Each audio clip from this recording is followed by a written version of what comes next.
Welcome to the Elite Podcast Network, home of the #1 independent wrestling coverage, available on iTunes, Stitcher, blogtalk Radio, and wherever you get your podcasts from. Follow us on Twitter at Elite Podcast Net and join the revolution now.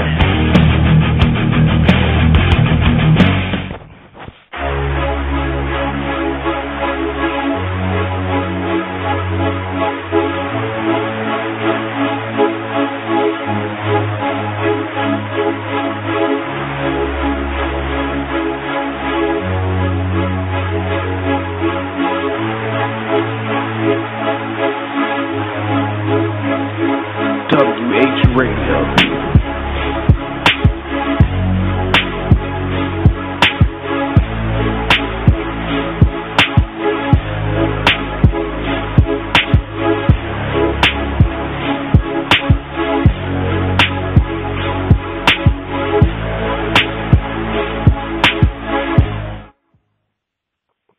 Ladies and gentlemen, it is a new day for the WWE, if you know what I mean. For those people that know what I mean, it is a new day. What I mean by it's a new day, it is a new era for the WWE is coming. I feel it. I see it. Well, we know you're a big fan of Big E, Kofi, and Xavier Woods. So that is a negative. That is a negative. That is a negative because we all know New Day sucks. But we all know a New Day shirt for your birthday, man. For all those that know what I'm really talking about when I say it's a new day for the WWE, it ain't the new day. It's fucking Kevin Owens, boy. Making his fucking debut tonight on Monday Night Raw. Oh, my God. Straight up, your boy. As soon as I saw Kevin Owens' music hit, I jumped out of my seat, went to the fucking door, ran outside. No shoes on. Straight socks on. Nothing but my socks on is running. Like, what the fuck? I was marking out like a motherfucker. And I'm about to say, oh, my God. But, ladies and gentlemen, I'm Skits. I'm here with Tom and Oscar. And this is WrestlingHeads Radio here on the Elite Podcast Network. I'm kind of pumped right now, but we got a lot to talk about today. We got my boy Biff Busick joining us at 12:15 East Coast time, 9:15 West Coast time. We've talked to him about some PWG, DDT4, some Alpha 1. We'll talk to him about some Smash Wrestling and Beyond and some more stuff. But then, before we get to the Raw talk, we're going to talk some Payback. Last night, Payback, decent pay-per-view. I told folks that it would be a good pay-per-view. I guess because of last year's Payback, a lot of folks had a lot of doubt, but I believed in the WWE what they would do, and I thought it was good. Gentlemen. Well, I think mostly people were complaining about how Extreme Rules was, and we thought Payback will be a repeat how Extreme Rules was. But I think it was okay. It was not the best pay-per-view, but I was kind of surprised of our followers. They gave it a 7 to the whole pay-per-view. I saw a lot of 7s on our followers. I saw a couple 8s too. Yeah, so there were some 8s, there were some 6, but I think I mostly saw 7. So yeah, it was. I wouldn't grade it a 7, but it was okay though. I mean, it was not their best pay-per-view. But we'll see what happens in 2 weeks in Chamber. Yeah, I thought it was, it was a better show than I expected. I was going into the show with pretty low expectations, so a lot of the matches I thought were better than I thought. I wasn't happy with a lot of the finishes to the matchups. That kind of took away from the show. I think if the finishes were better, it would have been an overall better show. But it was still it was a decently good show. Nothing too bad about it. Nothing great about it. But yeah, not like I said, not too bad considering I thought this pay-per-view was going to be total shit. But it didn't turn out that way. Yeah, well, let's go down some of the matches. A match that probably shocked a lot of folks, I thought was a pretty good match, Sheamus versus Dolph Ziggler. I kind of got towards the end of the match because I was actually just getting off of work, so I watched that match on my phone. But from what I saw, like the ending, like it started to heat up towards the end, and like Ziggler, I know he headbutted Sheamus and he started bleeding, and I'm pretty sure a lot of people were shocked on the result, on Sheamus winning clean. You guys' thoughts on that match? Well, I like the song I'm saying. I did predict that Sheamus to win this match. The fact that, last month in Extreme Rules, Dolph Ziggler got the best of him, and I just knew it was going to be the other way around. Well, he's expecting to win it, and then there's all these rumors that came out today that he's expecting to walk out the next Intercontinental Champion. But if they're going to go that direction, you have to have him beat Ziggler clean. So if that's where they're going, I'm up for it. So yeah, but the whole match it was okay. I think it was better than the Extreme Rules match. But I'm hopefully this feud ends because I'm getting tired of this feud. Yeah, these two were having some good matches, but the whole point of this feud about the whole Kiss Me Arse match back at Extreme Rules, it's kind of a ridiculous, silly feud going on. But I thought they had a good match. There were some good spots. It was kind of slow towards the middle, but it picked up toward the end, and I really liked the finish of the match. Ziggler headbutting Sheamus, getting busted open, and then just that image of Sheamus hitting the bro kick on Ziggler as he's bloodied up, I think added a lot to the finish of the match. So it was a good way to open the show. Like I said, good finish. And see, this wasn't really like a blood feud, but even in a small feud like this, look how much just a little bit of blood can add, because it's not that big of a deal, but just a little bit of blood at the end and him getting, stitched up after the match in WWE on Twitter and on WWE.com showing the pictures of Dolph Ziggler's cut and him getting stitches. It adds, I think, so much more to certain feuds. But, hopefully, like I said, this feud should be over. Hopefully they don't start it again. I predicted Sheamus was going to win it. I figured he was going to win clean. I didn't see a reason for them to do a screwy finish with this match. Just keep kind of building up Sheamus. But yeah, I thought it was a good way to open the show. Yeah, you know what? Before we move on, you know what? It was funny, Tom. On Thursday, me and you actually picked the same predictions. So I think it's the first time ever in WrestlingHeads Radio that none of us, out of all of us, never have the same picks. But yeah, we pretty much had the same predictions. Yeah, definitely. It was definitely a good opener for WWE Payback. Next match, I definitely enjoyed this match. 2 of 3 Falls match for the WWE Tag Team titles. You had Tyson Kidd and Cesaro going against the Tag Team Champions, the New Day, which was Big E and Kofi Kingston. First fall, it was definitely a great way to open up the match. You have Cesaro and Tyson Kidd go over on the first match, which we already know was Cesaro. Skits, you there? Did Skits cut out? I guess Skits got cut out.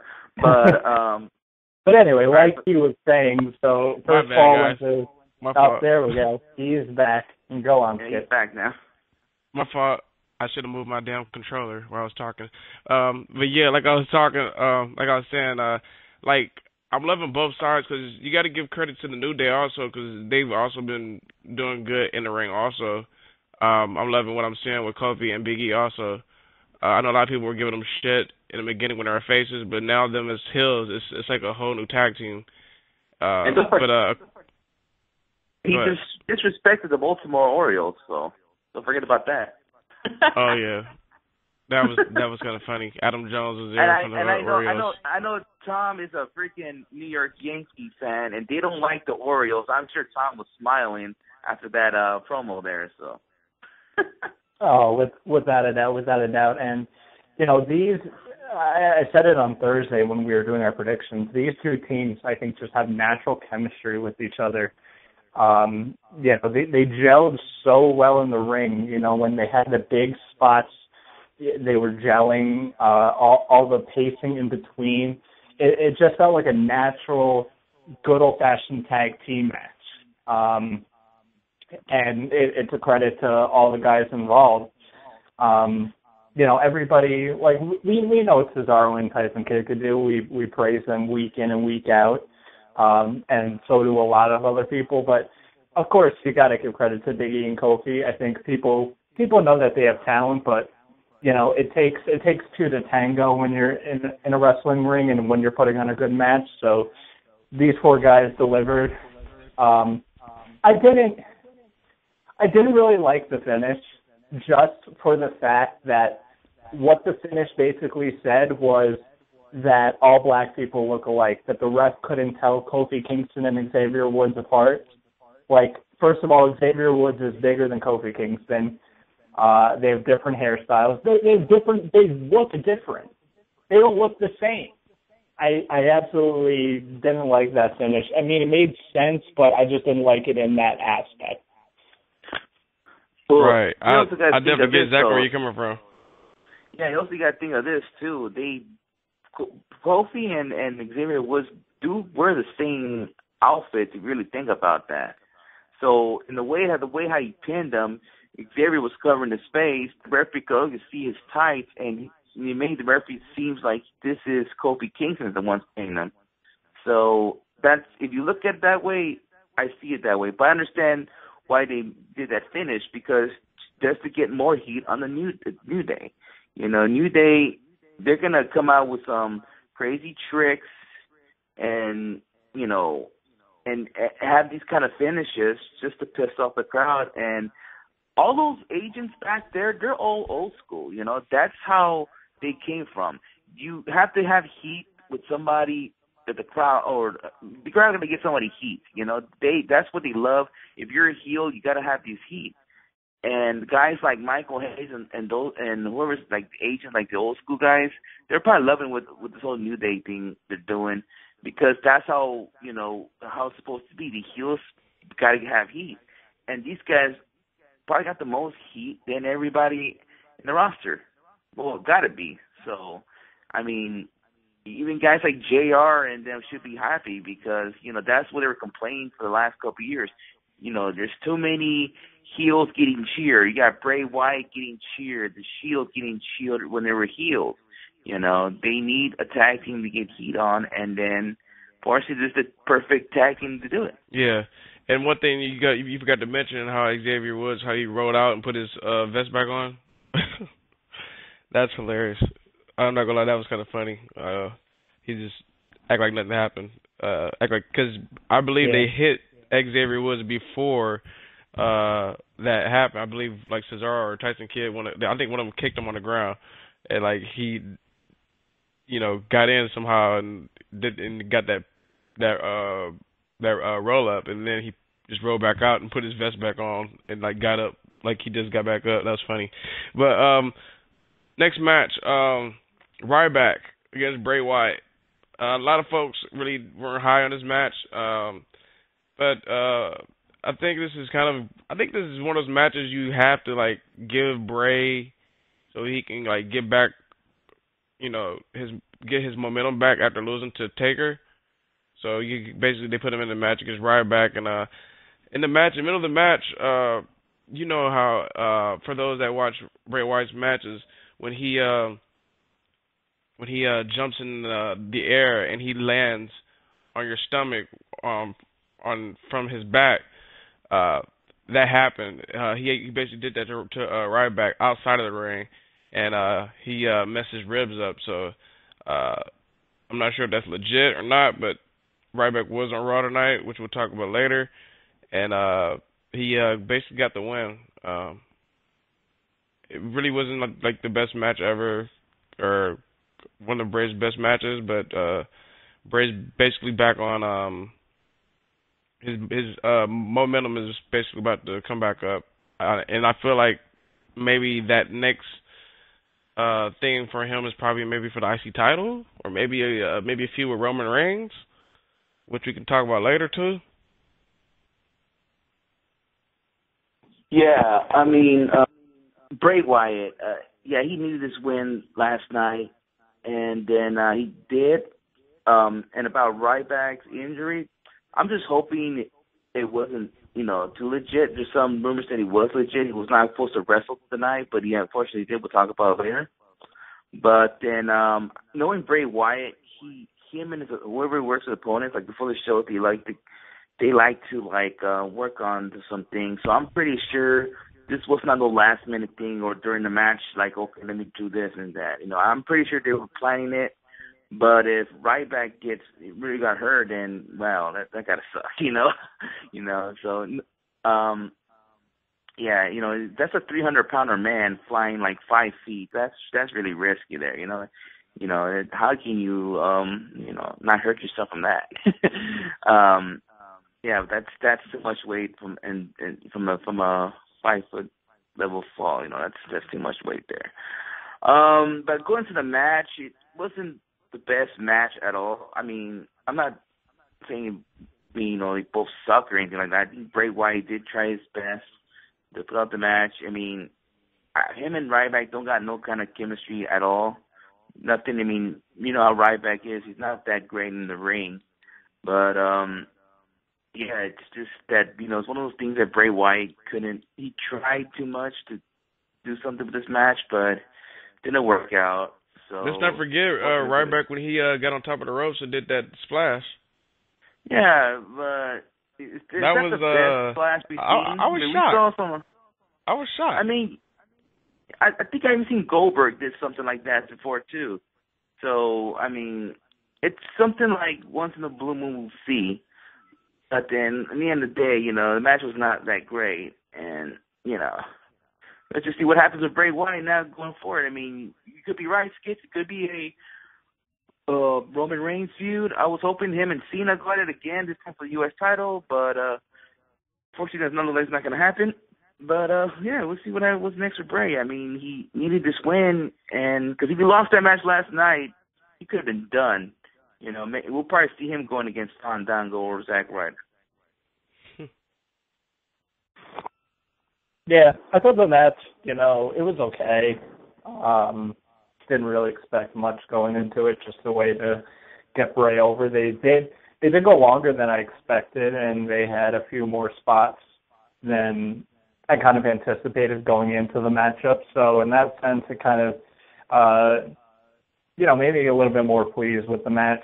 We got a clean finish. We didn't get interference from the Wyatt family like some people were predicting. Clean win for Bray Wyatt. Who knows? What would have been crazy, Tom? If we had a Wyatt family reunion and a Shield reunion the same night. It would have been nuts. But yeah, it was just a way to elevate Bray Wyatt. I didn't really get the whole sense of putting him with Ryback. I didn't really get that choice, but it's got to be a Vince choice. Yeah, it's whatever, but just clean win for Bray Wyatt. Hopefully building him back up, and okay match. Yeah. Next matchup was an I Quit match for the WWE United States title. Rusev going against the champion John Cena. It started off slow, but I thought this match was good. Once they start getting outside of the ring or whatnot, and it was kind of like old school. It reminded me of back in the days how matches you would see like the ref follow the guys. It reminded me. I wouldn't say it reminded me of exactly of this match, but it reminded me of the Rock Mankind match. How they're outside of the ring, wrestling, and the ref kept asking them, and the ref said, "Do you quit?" It reminded me of something like that, something I seen back in the days. But Match was good to me. Not shitting on either one of those guys because both Rusev has been killing it. And John Cena, a lot of people shit on him, but he's been killing it too. He's definitely been doing big things. He's got that U.S. title around his waist. And, of course, John Cena, it looked like he was about to lose the match because Rusev had him done. And he had him knocked out. And there's no way John Cena could say, I quit. So he basically got the water, got water so he can wake him up, and he undid the ropes so he could put the rope around his neck and make him quit. And when he got the water and basically had Cena wake up, of course Cena reversed it and got him in the STFU, and basically where you know what happened from there. Rusev was just yelling and shit a whole different language, and Lana got involved and said he quits, and yeah, that's what happened. Cena retains the title. You guys' thoughts on the match? Yeah. I predicted this since the match was even made on Extreme Rules, that this match was gonna be a I Quit match, and when they found out that was gonna happen, I was like, oh shit, then Lana's gonna backstab, or not backstab, but quit for Rusev. Either she throws in the towel or something, like what Bob Backlund, or his old man did to Bob Backlund against Iron Sheik. But yeah, it just it was very predictable, the outcome and the ending, pretty much. But then, fortunately, according to Lana and people understand Bulgarian, he did say I quit in that language, according to that. But that's the only thing. If that's really they say I quit in whatever Bulgarian, and then yeah, it's shocking to me. But overall, the match, it was some things I didn't expect. I didn't expect them to go to the crowd. I didn't expect them to use pyro during that match, and they did. It felt like this match could have gone an hour and a half if they wanted to, like having these guys being that holy hell to each other. Someone says I quit, and then John Cena had to use the whole, going back to when he did to Umaga, grabbing the rope. Right? Yeah. So doing that again, and this time he beat Cena. Well, hopefully this doesn't turn around, because if you remember when that happened, Umaga kind of went downhill, so that could be the next step for Rusev. Maybe he'll go downhill. Who knows? But when we saw Raw tonight, it looks like it does not look like it will go downhill. But but the match was okay, and I'm just glad this feud's over. It's been too long. It's been going on since January, so, and we're already almost to June. So unfortunately, this is the final chapter. This is really the final chapter. And this closes this whole damn thing, Yeah, I'm so glad that this feud is finally over. It was dragging on for way too long. This should have been over months ago, but yet they still felt the need to keep dragging it. I absolutely hated this match. It was so goddamn slow from beginning to end. Yeah, there was a couple of okay, spots, but you can't do I Quit matches in wrestling nowadays. It's very, very hard to do. It's something that you did in the 70s and 80s because you could do it. And when they did I Quit matches back then, it was just beating the shit out of each other. One thing I absolutely hated about this match was every 5 seconds, Mike Chioda, the referee, asking, do you want to quit? Do you want to quit? Do you want to quit? Shut the fuck up. Holy shit. That was taking away so much from the match for me. It was getting annoying to the point that when I was watching it, I actually muted it. I muted it because I couldn't take it anymore because it was so annoying. I didn't like this match at all. I thought it was horrible. I thought it was a weak way to end their feud. Rusev's done. I mean, he's done. Especially after watching Raw tonight, he's done. He's going nowhere. He's dead in the water. I don't know. I disagree. another Mark Marrow. He's done. I disagree with that, which we'll probably have to talk about a little later, because I know we have Biff Busick coming on later, and I don't want to have our, this whole conversation about this match. So we'll talk about that a little later when we get back to Raw Talk, because I disagree with you on the whole, on this match. I thought it was good, and also I don't think Rusev was going to go downhill either, which we'll talk about a little later. Next match, the Bella Twins against Naomi and Tamina Snuka. This match was your typical Divas match, but Naomi and Tamina Snuka got the win. And in the middle of the match, I believe Tamina Snuka, she super kicked Nikki Bella when she was outside the ring. And out of nowhere, you hear the crowd say, Young Bucks, clap, clap, Young Bucks, clap, clap. Which I thought was dope. Young Bucks get a chat and Payback. I was hyped. I was definitely loving it. It was cool. And I also heard there was a man up chant. I'm not sure what match, but Young Bucks was hashtag over. And I got one thing to say about that, actually, too. That was sweet. They're over, damn it. But I'm pretty sure you guys have no thoughts on this Divas match, or if you guys want to throw something out there.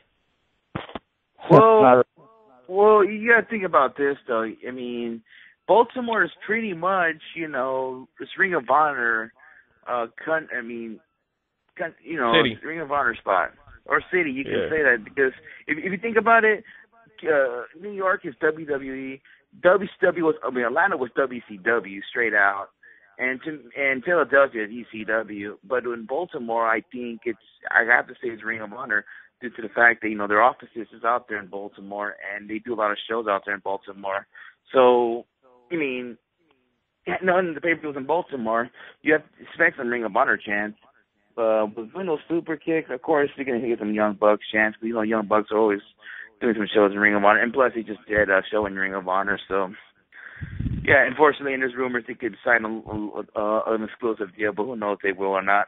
But, yeah. And the Jay Briscoe thing, of course. It's Ring of Honor country there. Yeah. I don't know. This match, it was a typical, Raw Divas match. There was nothing too good about it. Of course, I predicted Naomi and Tamina were going to win because it wouldn't make sense for the Bellas to win. I thought it was hilarious at the end of the match, how the match ended when Tamina threw, who was it, Nikki or Brie, when she just threw her into the barricade, whichever of the Bella Twins it was. Just absolutely fucking threw her into the barricade, just gave no shit. I love that. Tamina is just the diva that you need to just have beat the shit out of everybody. As soon as a diva gets in the ring, have her super kick every diva, have her throw them around like a rag doll.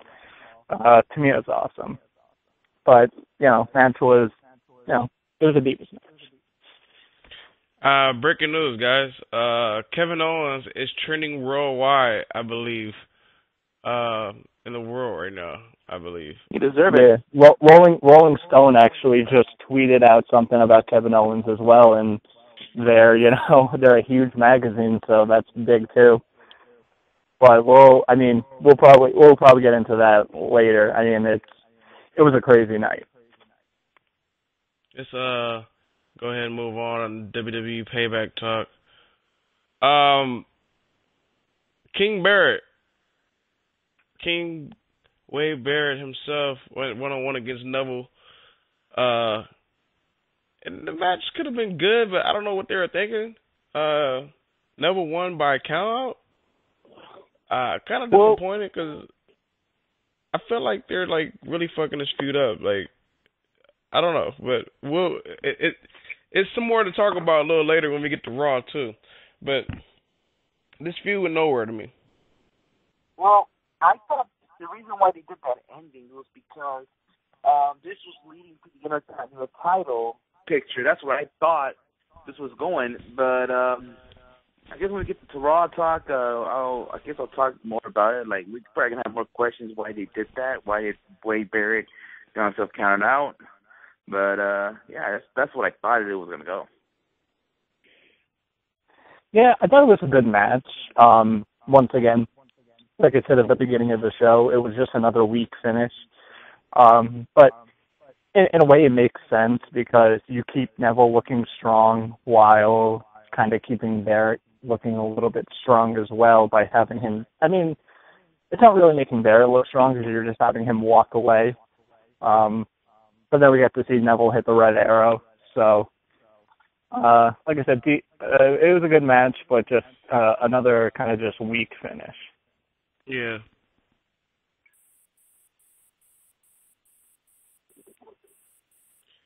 Yeah, we'll definitely talk about more about that because this is going to let you guys know right now those two actually wrestle tonight, and we'll get more in depth about those two a little later. But the main event of the night, Randy Orton versus Roman Reigns versus Dean Ambrose versus the champion, Seth Rollins, in a fatal four for the WWE World Heavyweight title. Basically, it was the Shield versus Randy Orton in this one. Because, yeah, the Shield got together for a few minutes, and, yeah, they did what they do best, and that's powerbomb people in the three-way powerbomb. And all three of them got together and did the old-school powerbomb that they used to do to everybody. And after, Seth Rollins puts his fist in the middle, thinking the guys are going to do it. They look at him like, you're right. And they just beat the shit out of him, which I thought was funny. But the match was definitely good. It could have been better. But from what was last night, it was basically the title was the title match was basically more of a Seth Rollins. It was all around the champion, Seth Rollins, I would say. How about that spot also with Kane, when they powerbombed Kane into the table? Dean Ambrose and Roman Reigns. Well, it was funny, I think earlier that day, or yesterday, I was seeing all these tweets and fucking Facebook shit that the Shield are going to reunite. It's like if Roman Reigns and Dean Ambrose going to turn heel last night and join Seth Rollins. And I was like, get the fuck out of here. There's no way, no Shield reunion, because if that happens, then who the hell that's going to go against Seth for the title? Who in the hell, what, just Randy Orton? That's it? And are you going to have Cena drop the title, have Cena be in the mix? I mean, no, come on. You know? I don't think we want to see all that going at it, but going back to the match, you know, it was an okay match. I mean, there was some parts that I thought Dean Ambrose could have won it. Like, it seems like it could go that way, but unfortunately not. The crowd still booing Roman Reigns. I don't know why. I mean, he didn't get his fucking WrestleMania thing that no one would want to see, and they're still booing him. And we all know Randy Orton was not going to walk out champion. So then, fortunately, now we don't know the future of the curb stop, and looks like the finisher that Seth Rollins is going to be using is the pedigree. For the meantime, I guess, until whatever lawsuit thing happens, so hopefully he can bring back the curb stop, because, you know, I just don't want to see Seth Rollins continue his whole career using the pedigree. I don't want to see that happen, but let's just hope and pray they finish whatever they finish with their lawsuit thing, and he can bring back the curb stop. But overall, you know, it was, once again, we all predicted Seth Rollins was going to walk out. Still your champion. I thought it was a good match. It was a lot of good pacing. Never really felt like too much of a dull moment. We got to see the Shield reunion, which was good to see. Even though it didn't last long, it's always fun to see that happen. But you know, minus all the interference from J&J Security and Kane, which I think kind of we all expected, everybody got their spots in. I thought it was a good finish with the pedigree, hitting it on Randy Orton. And it's funny because going into Payback, probably us included and a bunch of other people, we figured that Dean Ambrose was going to take the fall because they put him in this match last. You figure, okay, it's a way to keep, Reigns and Orton looking strong. But no, Orton took the pinfall, and it said, I think, now it makes sense setting up what happened on Monday Night Raw, which we'll get into, which is, I think, a lot of people are excited about. But it was a good main event, I thought. Like I said, the show was good. It was better than I expected. Nothing really too bad. On the main show, I would say the only match that really wasn't that good or was below okay was the Divas match. Everything else was pretty solid. So yeah, Payback was better than what I thought it was going to be, and I think a lot of people share that same opinion. Yeah, I'm here. I would give it like a 8.5 if I had to like rank it 1 through 10. It's an 8.5.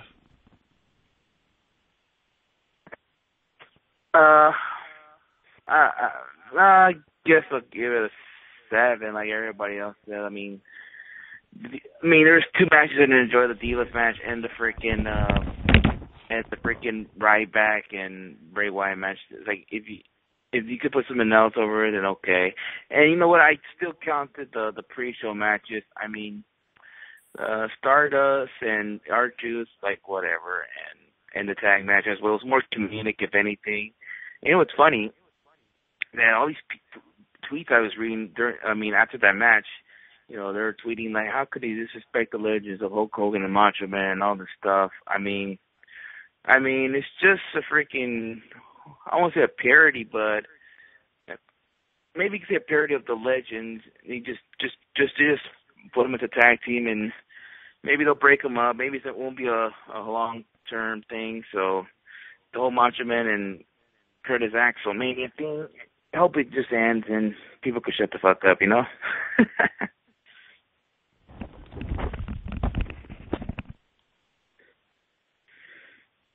But yeah, definitely. I guess we're gonna have Biff Busick on in a minute or so. That's all. That's all my thoughts I got for Payback. So yeah, I know Biff is gonna be on in a few minutes. So I don't know what else you want to talk about. Definitely looking forward to this interview. Definitely looking forward to this interview. Oh yeah. I mean, while we still have some free time. And, we don't want to get into Raw because that's coming on in a little bit. What a crazy weekend in other wrestling as well. I mean, NXT holding 2 events in Philly, which I heard were good, and one in Albany, which I heard was good. And, can I put over Candice LeRae real quick? Go. Can I put over Candice LeRae? She wins the Gold Tournament. It's kind of like the BOLA tournament for Smash Wrestling. She won it. Congratulations to her. She won it yesterday. Good deal to hear that. And I think she's going to be going against Jenny Gargano for the Smash title. That's what it's looking like. Looks like Johnny's going to be sleeping on the couch for the next couple of weeks. But, yeah, congrats to Candice LeRae. I heard that whole event for Smash Wrestling was good. More people got to be exposed to Smash Wrestling tonight on Raw Alternative, where they showed the Scotty O'Shea, Brent Banks ambulance match. I was actually watching that while probably the Stardust Ziggler match was on. Yeah, it was a crazy, crazy fucking match. Holy shit. They beat the hell out of each other. But, so, NXT tore it up this weekend. Ring of Honor, of course, tore it up with their War of the World shows in Philly, and then the Global Wars in Toronto. I heard all those shows were great, and, coming out of this weekend, everybody's saying that the MVP of all 4 of those shows was Roderick Strong. People said he had a fantastic match against Tanahashi and a hell of a match against Nakamura. So, I mean, I was talking about this with Matt Grant on Wrestle Chat Friday night. I've been putting over Roddy for the longest. Oh, yeah. We were I mean, we were talking about Roddy for like a good 10, 15 minutes about how good of a 2015 he's been having so far. And even going back to late 2014, I mean, the guy is just on a whole nother level right now. So it was a great weekend in wrestling from, Ring of Honor, NXT. One of the funniest things that I heard was at NXT Albany, Finn Balor's music went out. And instead of getting all frazzled or whatever, he just went along with it and did his usual thing where he throws his arms up in the air, and everyone in the crowd was doing it along with him. So that was funny to hear. How about you know what? I want to say, shuffle? Yeah, but going back to the Finn Balor thing, I want to say I saw it happen in PWG a while back. I think somebody fucked up in someone's music, and I guess I forgot. Maybe I don't think it was Rocky Romero, and he did something like that. What Finn Balor did, he did something with the crowd, followed him, and then he slapped the guy who was in charge of the music because he fucked up the music.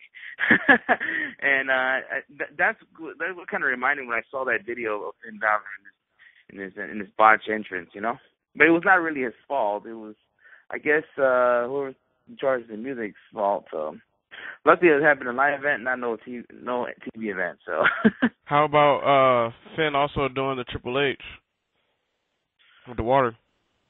Oh shit! Oh yeah, that was funny as hell. And all the shows got rave reviews from people who went there. I did hear that on the second night of the NXT Philly show, the crowd was a little off. There was some stupid chants going on there, but I knew some people who went to the NXT Albany event. They said it was a hot crowd.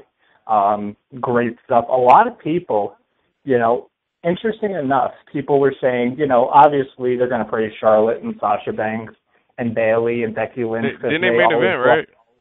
Yeah, they main evented one of the Philly shows. I forget if I think it was the first night. I believe it was the first night. They main evented that and got rave reviews about that. But a lot of people were commenting about how good Alexa Bliss was looking, because we don't really get to see too much of her on NXT in comparison to some of the other women down there. People were saying that she's getting really, really good. So it's going to be interesting enough to see how her character goes, going forward. Hey, don't be... Those women down at NXT are killing it right now. They are killing it. They are putting everybody else, every other diva... I can't put over Alexa Bliss. Well, because we haven't seen much of her, and people were saying that she was tearing it up. And that she's going to do big things. Me and Oscar saw her at the NXT show in the Bay Area. She was like whatever.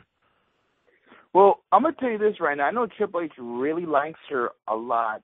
And don't be surprised she gets an NXT women's title run when Charlotte, Sasha Banks, maybe even a Bayley, if they all head to the main roster, she might be the women's champion till then. But I Triple H see promise in her, and don't be surprised she does get a title run. And because she's basically another Triple H project, and she got pretty much a future in the NXT. Real quick, guys, let's take a quick break, and we'll get Biff Busick here on air with us, huh? Well, let's do it. We're right back. We're right back at these messages. Hello, friends. This is Matt Seidel. You are using your brain and listening to Wrestling Heads. Respect. Good afternoon. This is England's Zack Sabre Jr. And when I'm not drinking tea and hanging out with the Queen, I am always listening to Wrestling Heads Radio. Cheerio. Welcome back, ladies and gentlemen. Give us a sec. Let's get Biff here online with us. Mr. Biff Busick, let's get him on. It's going to be good to talk to him about some PWG. Talk to him about some Alpha One, some Smash Wrestling, some Beyond, and a lot more stuff that he's got going on. it's going to be exciting to see him and Drew Gulak team up this weekend. But let's give him a call.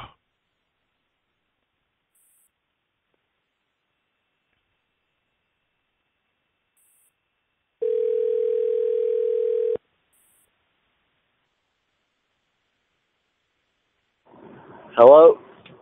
Biff Busick. What's up, man?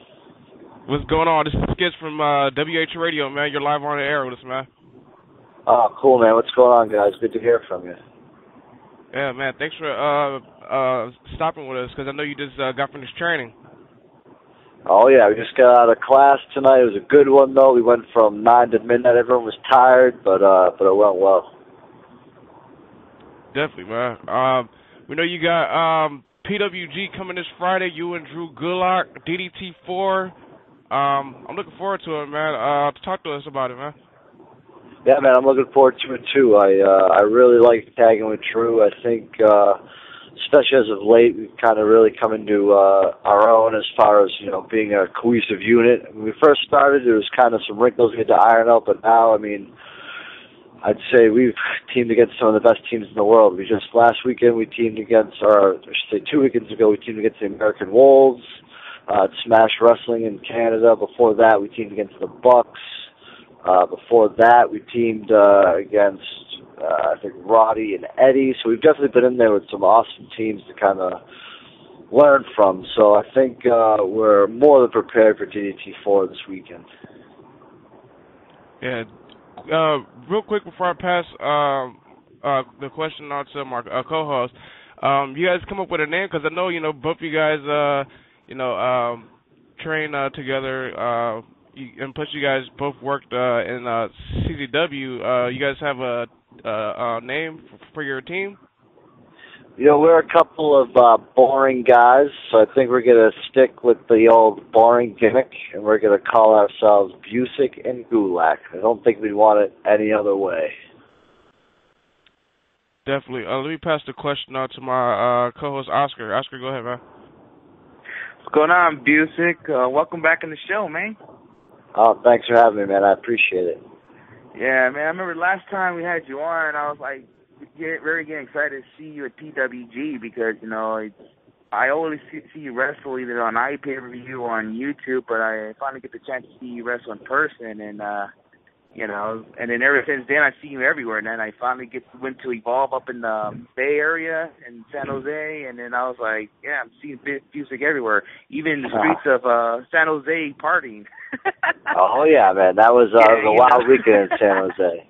Yeah, that was a wild week, and I'll never forget it. So, hopefully, the rumors happen in supposedly in 5 years that it's gonna happen in LA WrestleMania, and we'll do it again. That'd be great, man. We'll see what happens. Yeah. Absolutely. Yeah, we'll see what happens. Yeah.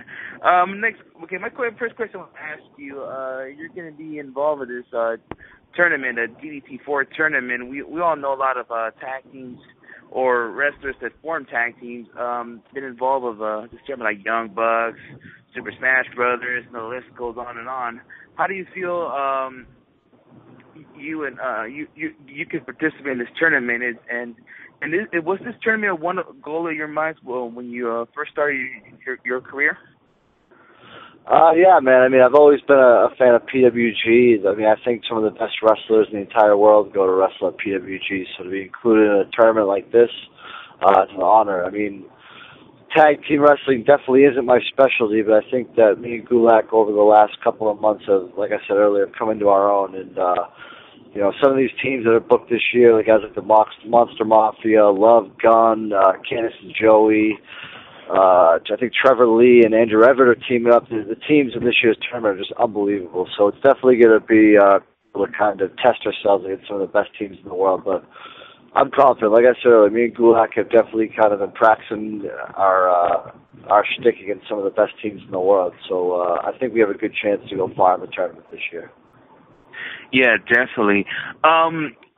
Before, when you first came down to PWG, you were selling those Biff Rules shirts. I remember that. And oh yeah. Yeah, and I was thinking, like months later, I was thinking, man, next time I go to PWG, I got to tell Biff about maybe get a Busick 316 shirt. I think that would be that's sweet. a good idea, man. If people buy them, I'll get them. Yeah, but then ACH had to do the whole Stone Cold thing in PWG, and I'm all like, shit, because hey, ACH stole it from Stone Cold. I'll steal it from ACH. It's all good.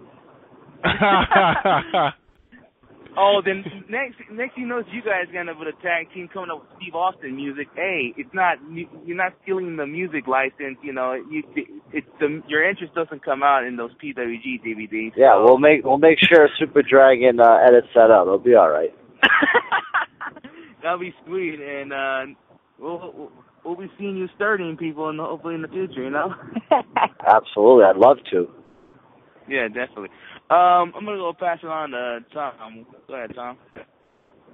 Biff, good to have you on. I actually got the chance to finally see you wrestle it in Species a couple months back, and, of course, you tore it up. You almost actually killed me when you did the Tope-Con hello on everybody. Oh, I'm sorry about that. It was so small in there, and I'm like, oh, shit, someone's going to get hurt. But you showed it, man, so just want to say it was a pleasure seeing you there.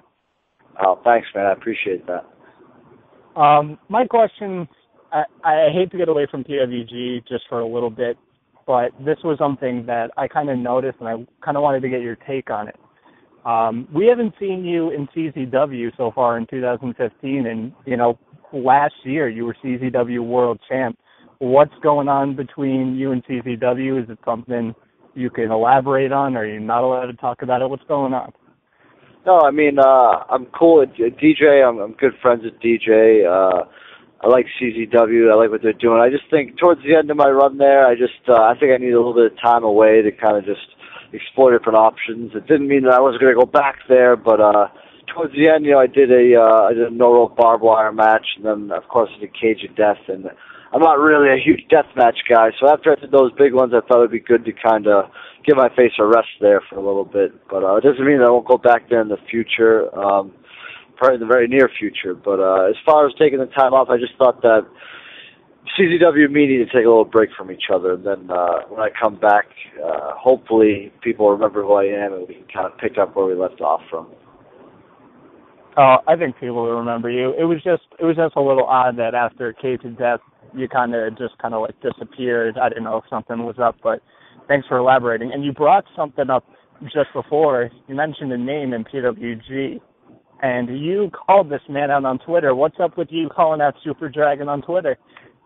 Yeah, man, I just feel like at PWG, a lot of people like to have awesome matches, which I love. I think it's great, but I want to try to do something special at PWG, and I think that Super Dragon is a guy that's kind of, he's a legend. He has an aura about him, and I would love nothing more than to be in the ring with him in front of that Reseda crowd, because I think it would be something very, very special. I know that Super Dragon is known for being very stiff, but I think that I can be just as stiff, if not more stiff. So I'd love to test my skills against him and see what we can do in that ring in Reseda. It'll be interesting to see. I know, obviously Super Dragon is nowhere near Twitter. He's not going to come to Twitter anytime soon, but I think it'll be interesting to see if that actually happens. And a lot of people were definitely excited about the possibility of it happening. I think it's interesting to see if Super Dragon will have the balls to actually answer those tweets, which I think he does. I guess we'll have to wait and see what happens. Maybe at DDT4 those lights will turn on and we'll get to see Super Dragon give me an answer. Yeah, it's funny about that. A friend of mine asked some dude named Danny he's the guy who probably runs the show or looks like it, but he asked him when is Super Dragon ever coming back. He just replied, "Oh, not for a very long time." So, but that was like 2 years ago. You asked him that, so we'll personally see what happens. I'm gonna keep asking. Hopefully one day those lights will turn out in Reseda. Maybe he'll show his face. I gotta say, Biff, just be careful what you ask for, man. And I want it. I love it. I hope. Biff is the man, though. Biff is the man, though. Biff has got this. Biff has been killing shit since him and Roddy Strong going at it. Him and Brian Cage. Biff has just been killing lately. Even him making appearances at Alpha One. The next Alpha One show, you and Ethan Page going at it. Talk to us about that one. That's going to be a big one.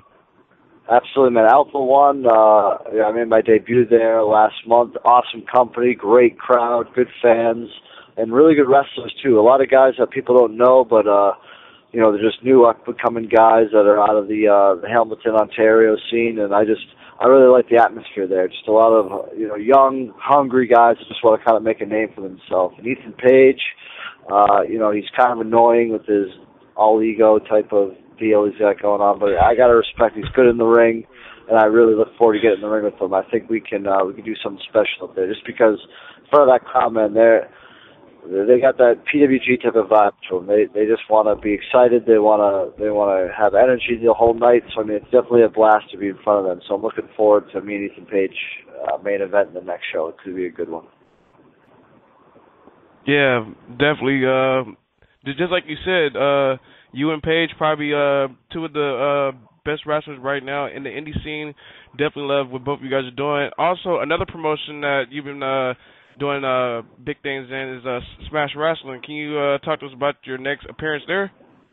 Absolutely, man. Smash is another company that's just, it's awesome. The crowd there has so much energy the entire night. They never get tired. They make us do better work there. And, of course, me and my cohorts, Fourth Gun, we have kind of a stranglehold right now on the company. But, again, that's another company with a lot of awesome talent. I mean, they use talent that's well-known, but they also got some of their own homegrown guys who are very good as well. And I'm not sure exactly what I'm doing on the next show. I believe it's going to be June 4th, but don't quote me on that. I'm not 100% sure. You can check out smashwrestling.com for any information there. But this past weekend, we just had the gold tournament that unfortunately Candice LeRae won. I heard. Yeah, she won in the main event, but it was an unbelievable night. The crowd was so good for that whole show. So definitely check them out, man. Smash Wrestling is another company that's it's really killing it lately. Definitely. Go ahead, Oscar. Yeah, I'm actually gonna get a question from somebody from our, this is so rare, but somebody in our Instagram page wants me to ask you about your match with Chris Hero at 2CW last week. I guess I'm gonna ask you how did you enjoy that match with Hero and how it's like working with Hero. I've seen you and Hero when at it at Evolve during WrestleMania week. I get to witness that, but how was it like working with Hero on 2CW? To tell you the truth, man, I think that Chris Hero right now is, especially after getting released from WWE, he's probably one of the best wrestlers in the world. I think, truthfully, him and Roderick Strong this past year have been producing some of the best wrestling matches of the year. To be in there with him at Evolve, I thought we had a really good one, and then this one at 2CW, I'm going to say it's probably even better. 2CW is another company that has awesome crowds, people that just want to see good wrestling. And Chris Hero, like I said before, in my opinion, I think he's one of the best in the world right now. And he wrestles a style that I like to wrestle, a nice, stiff, technical style. So I think we had a real good one. I took a crazy guardrail to the back. I can't even explain how it happened, but you have to check it out. I think 2CW will come with the DVD. But I really enjoyed it, man. The crowd seemed to enjoy it, too. And 2CW is another place that I love to wrestle at. I love to wrestle Chris again at 2CW. He's a guy that, as far as a rivalry growing, I think one's growing, and I think he's a guy I definitely want to get in the ring with again. Yeah, I've seen you guys wrestle at Evolve, last month when the WrestleMania week was going on. Yeah, that was a crazy match. That was probably one of the best matches of the weekend. Oh, thank you. I appreciate that. Yeah, it probably was, and hopefully you guys could tear it up again in the PWG ring in the future. I'd love to. Yeah, that's it. All right, well, I'm going to ask you a question, and if you don't mind, it could be one of those answers that you might not want to answer, but if you don't, I understand. But I was hearing some crazy rumors about you the last few months that it's possible that you could be heading to the WWE probably in the end of the year. Is that something that you can talk about or address the rumors that you could be heading out there? I mean, I can say I've definitely been in talks with people from WWE, but as far as commenting anything beyond that, I think it'd be in my best interest to kind of have no comment. But I've definitely been talking to them. I've done some extra work for them, and I guess we're just going to have to wait and see what happens. But as far as anything beyond that, it's probably better that I keep quiet and don't say too much, because again, I don't think there's really much to say. But I guess, like I said before, we're gonna have to kind of wait and see, and I guess let it all pan out. All right, well, we'll see what happens. I mean, either we see a picture of you shaking Triple H's hand, or you see another thing yet, like Uhaa Nation just did in NXT. But I'm sure. Maybe I get a picture of me shaking Super Dragon's hand. We'll see what happens. Oh wow, wow. But going back to the WWE thing, I guess we'll have to wait and see. You know, either you do a video like Uhaa Nation did, or you shaking Triple H's hand. I'm pretty sure Tom and Skits here will love to see you there, and probably see you go work with guys like Uhaa Nation again, or Finn Balor, Kevin Owens. There's some names out there that we'll like to see you work with. So let's see. We'll just wait and see if you go there, or maybe you might surprise us next week and answer John Cena's U.S. challenge. To be honest, man, I'm really enjoying my time on the Indies. I think right now, independent wrestling is probably the best it's ever been. The talent that's out there now is incredible. Everyone's having great shows. Ring of Honor, Evolve, PWG, everyone's really killing it right now on the Indies. And WWE, of course, is doing well with NXT and all that as well. I think being a wrestling fan now and wrestling across the board, it's definitely an upswing, and I'm just excited to be a part of it and excited to be a fan as well. Wrestling is pretty awesome right now, I think, all around. Yeah, about 2 years ago, I'm all saying to myself, how in the hell am I ever going to Ring of Honor, Evolve show, or how am I going to get to those kind of shows? Because it's hard for some guys like yourself to come to the West Coast until WrestleMania started coming down here. Then you guys started coming in, and you start showing PWG. It's almost like I got my prayers answered. Okay, you got Ring of Honor just had a show in Vegas, a 4-hour drive. I'm like, okay, well, everything's going great. Next thing you know is you're gonna have an Evolve show in Los Angeles. That'll be sweet. Hell, man, it's definitely a great time for independent wrestling, just wrestling in general. Absolutely.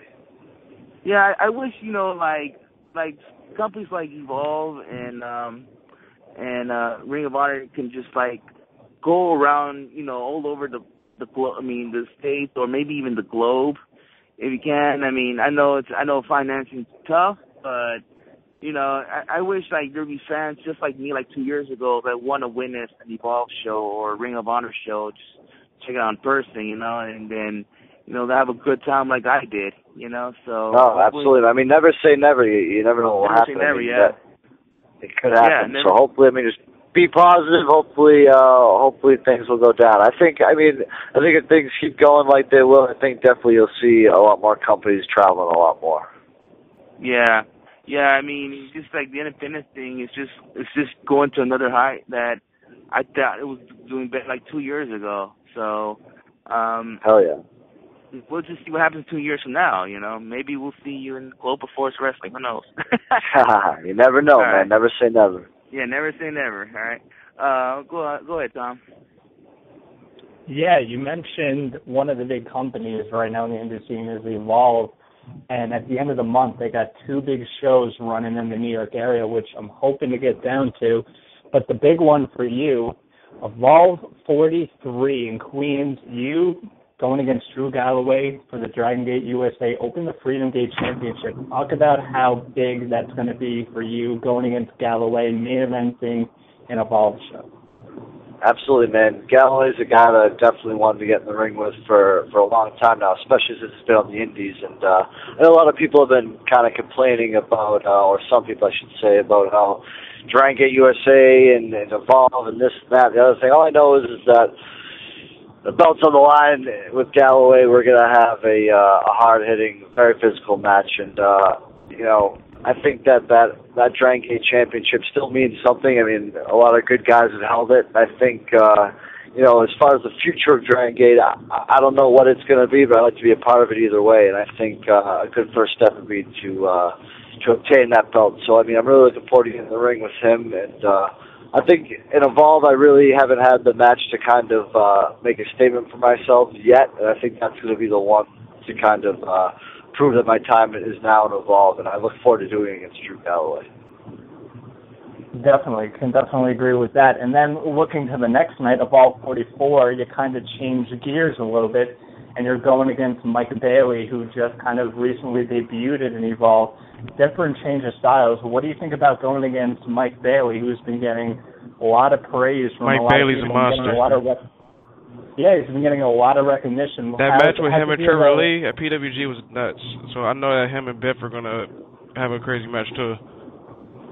Me and Bailey have had quite the rivalry. We've wrestled. I think I've wrestled him in every company kind of out there now. We wrestled in Beyond. We wrestled in PWG. We wrestled in C4. We wrestled in CZW. And now we're going to wrestle and Evolve. And there's nothing I like more than smacking Speedball Mike Bailey around. So I guarantee you I'm going to smack him around, and we're going to have another very, very physical match. Yeah. It should be crazy. And then, you look at those two nights, and you look at what happened over WrestleMania weekend. Do you kind of now see yourself as a cornerstone of Evolve, somebody that when somebody mentions Evolve, your name comes up right away? They think, oh, well, Biff Busick's going to be there. Do you kind of see yourself in that light? That's how I want to be. I want to be the top kind of Evolve. I want Evolve to be centered around me. I think that I have the skills, and I think that I just put the time in to be the guy that, when you talk about Evolve, that I am that top guy. So I think this weekend, the next weekend when I go against Galloway and Speedball, I want to prove that. And I think I will. I think I put some quality matches at Evolve on before, but I think this weekend's going to be definitely going to be a statement for me to be made. Definitely. And kind of staying on Evolve for just a little bit more, last year around this time, I think a lot of people were kind of hesitant about what Evolve was going to be in the direction of the company. But it seems like 2015 has really been an upswing for Evolve. Would you kind of think that Evolve is going in a really good direction right now? Absolutely. Look at the crew we have. We have some of the best wrestlers in the entire scene, working for Evolve. And, some people say that the Evolve style is not really their cup of tea, but, you can't knock quality. And no matter what, when you watch an Evolve show, you're going to get quality matches, whether you like the technical stuff, whether you like the high-flying stuff, whether you like the hardcore stuff, it doesn't matter. You're going to get something that you enjoy. It's going to be top quality. We have the best high flyers. We have the best technicians. We have some of the best brawlers. Evolve is a company that, when I went there, at first, it's very different than it is now, and I think that it's for the better. So, like you said, every show this year at Evolve has been awesome. I think they're just going to keep getting better. And these next ones coming up in New York are going to be, I think, the best yet. So I just say stay tuned and keep watching. Definitely can agree with that. And like I said, hoping to make my way down for both of those shows because there should be two great nights of wrestling. And you just made them sound even better, so it's just more incentive to go. Absolutely. Definitely. Biff, this Friday we will be in the building. We'll definitely come by and say what's up. You got my word. I'm gonna come buy a T-shirt from you. Yeah. I don't know which one I want to choose. I don't know if I want to choose the B, the Boston one, but we'll see. I remember me and you actually talked about it. Buy them all. Buy them all. Maybe you can skip out on the Boston one because, obviously New Yorkers are a little bit more superior. We have the better sports team. Whoa, wow. I'm going to go with the LA teams. I'm going to go with the LA teams over that. I'm going to go with the LA teams. The B stands for Busick anyway, so if you're from LA, you can wear it. It doesn't stand for Boston. It stands for Busick. Hey. Don't worry. Definitely, Biff. But, Biff, we'll see you Friday. Again, ladies and gentlemen, Biff Busick, Drew Gulak, they'll be tagging up DDT4 this Friday. Reseda, California, PWG is going down. I'm excited. He's excited. We're all excited. Biff, we want to thank you for being on the show. Before we let you go, you want to throw out some plugs, maybe your Twitter, your pro wrestling tees, all the good stuff you got there? This is the only thing I want to do before I go. I want to ask you guys a question because you asked me all the questions. I want you to say, or I want you to tell me, who is your pick for DDT4? Honestly, to be honest, I hope you give the right. You better give the right answer. If you give the wrong answer, I gotta hang up on you. Oh, it's Biff Busick and Drew Gulak, of course. All right, good answer. Good answer. I like that. Good choice, gentlemen. Good choice. I will say the fourth gun will reign supreme in PWG. Yes. Coming from Smash to PWG, fourth gun is going to reign. Hell yeah! Wait and see. I'm gonna guarantee it. We're taking it. So stay tuned. Oh, he guarantees it. Because he guarantees it. Because we just picked you, you better give some extra uppercuts. So you have to go back up. I'm gonna uppercut a lot of people. That's one guarantee I can make. There'll be a lot of uppercuts. Definitely looking forward to it, Biff. And Biff, we need you to do us a favor if you can, because we have a soundbite from you, but you're saying that you're the CZW champ. So if you can do us a new one, we would definitely appreciate it. Absolutely. Just tell me when, and I'll go. Yeah, all definitely. Right. Now that the Young Bucks are not going to be there, I guess we can say it's going to be an uppercut party. Hell yeah. All right, Biff, man. We'll see you Friday, man. All right, guys. Thanks for having me on. I really appreciate it. Thanks, man. Have a good one. Ladies and gentlemen, that was Biff Busick. Again, PWG. Yeah. This Friday is going down. I'm excited. It's going to be a crazy-ass tournament, huh? Man, I know you're excited. I mean, you're always one of the first people in line out there in Reseda, so you're going to be having a good old time there, man. Oh, yeah. I mean, as I think everybody could tell, Biff's just one of the funniest guys, one of the hardest workers going around today. It was great talking to him. And, you know, if you're in I believe, I'll just say the Northeast. If you're in the Northeast area, make sure you're getting trained by Biff Busick, because you get trained by him and you're set.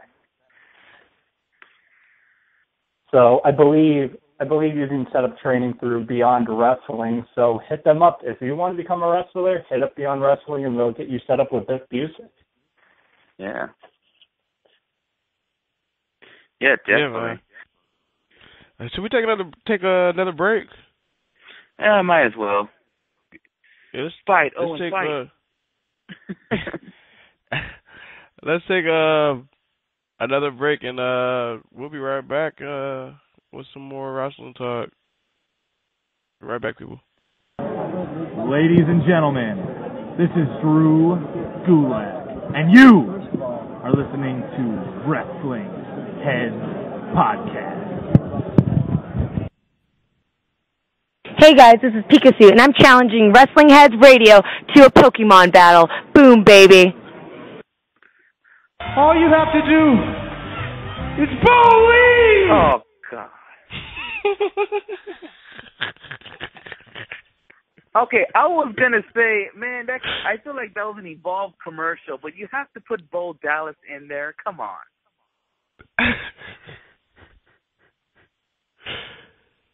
Oh, shit. Bo Dallas, hey, that's just it's just a little comedy one. I like to do it sometimes. But we're back. Let's go ahead and talk some Raw, shall we? Shall we? Because we have to talk some NXT too. We had to put our predictions out. So we're gonna have to go down Raw a little fast. Some stuff, the stuff that really is not that important, we'll probably skip. So. Of course, honestly, we should just start with the biggest thing of the night. I mean, we should just start off hot. Kevin Owens. Kevin Owens, the man. First of all, let's John Cena comes down the ring, and he does his open challenge, and we don't know who it's going to be. You know, we think it might be, it could be, how about this man? It could be this man. Brooklyn. It could be that guy, but it wasn't. It was Kevin Owens. Oh, my God. I got crazy. man, I don't know if I was only gonna marking out, but I was definitely marking out. Happy to see one of my favorite guys I've watched in Ring of Honor and even in PWG make a debut on Raw. And it's funny because the week before, another favorite of mine, Sami Zayn, also made a debut. So you got two guys that made big names in the independents and around the world make a debut against John Cena. Well, technically, Owens didn't really fight John Cena, but that promo was good. It's crazy how John Cena tried to, say that Owens was scared and stuff, and you need to listen to a veteran, and when Owens was like, veteran, I've been doing this for 15 years, longer than you. You just got a break before me. I was like, got him.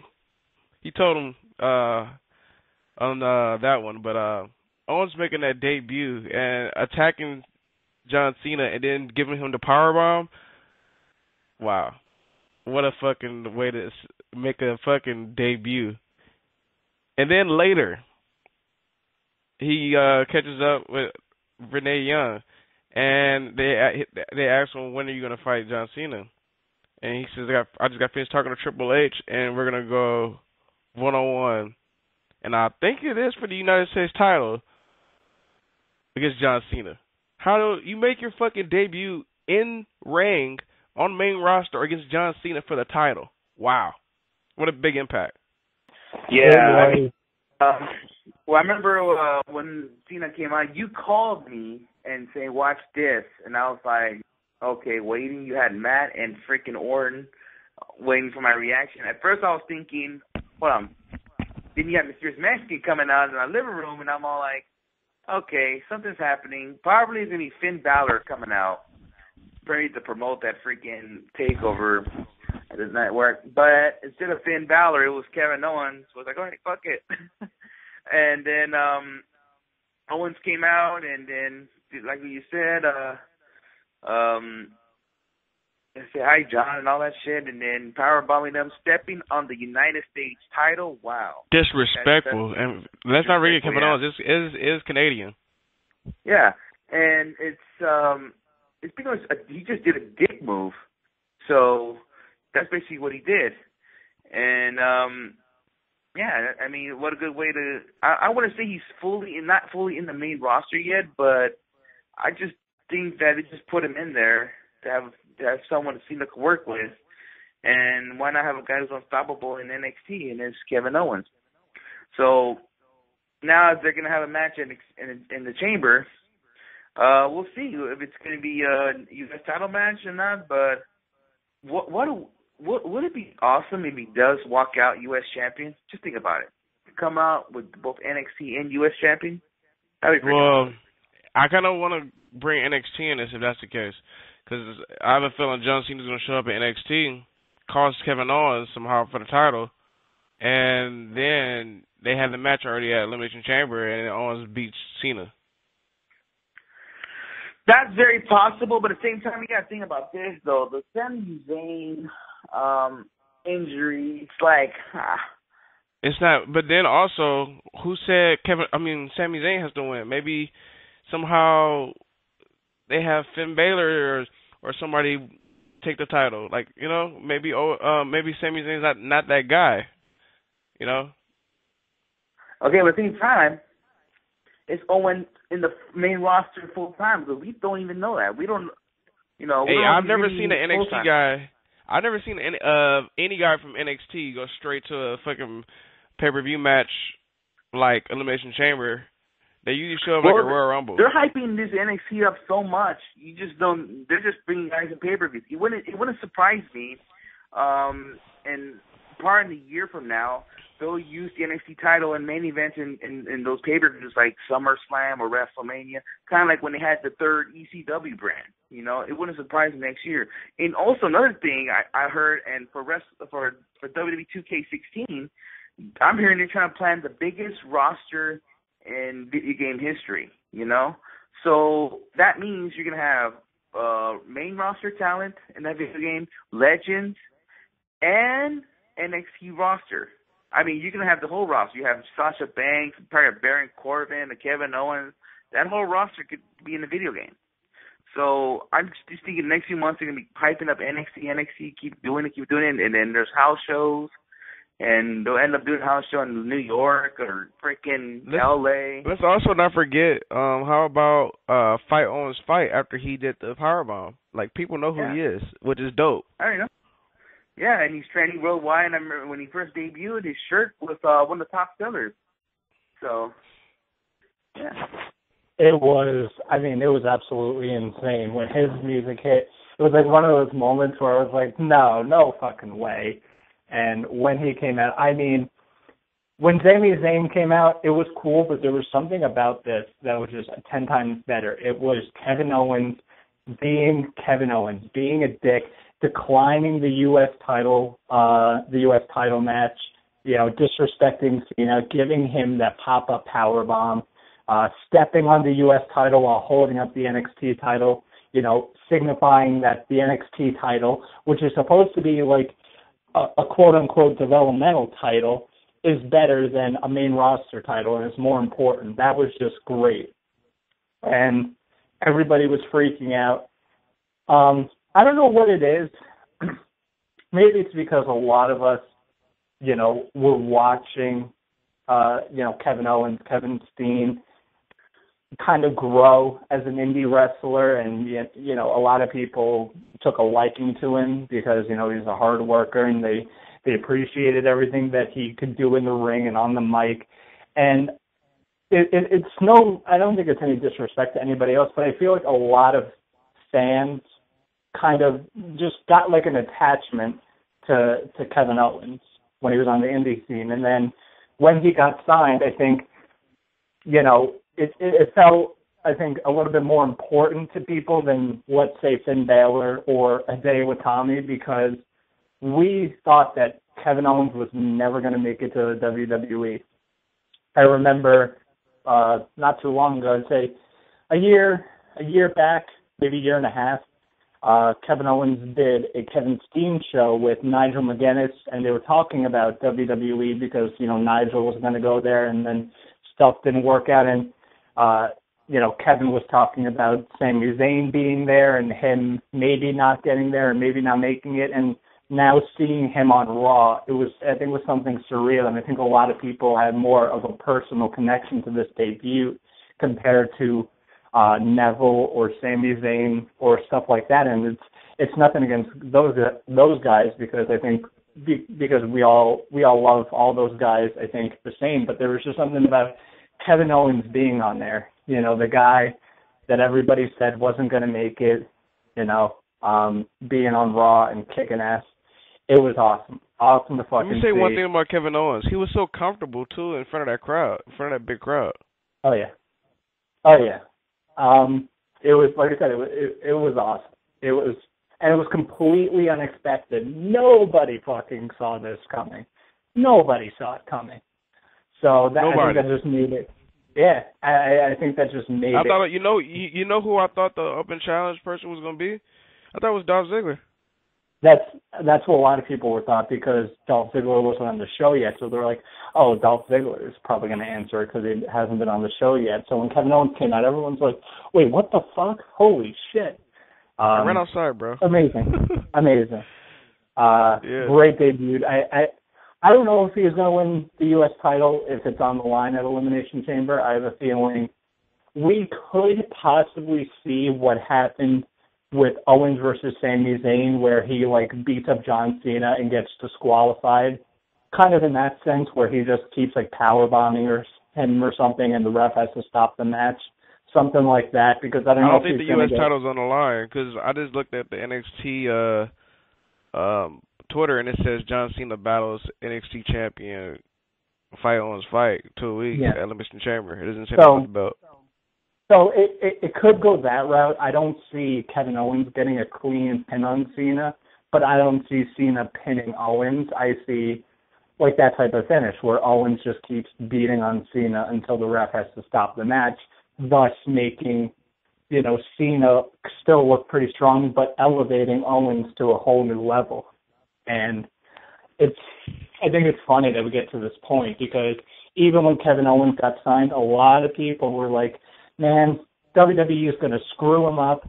WWE is going to make him into a joke. They're going to turn him into the next Brodus Clay where we're going to see him dancing all over WWE TV. And he's the same person, just a different name. Yeah, he's the same. Nothing is different about him. Yes, we don't get to see the package pile driver or whatever. Doesn't matter.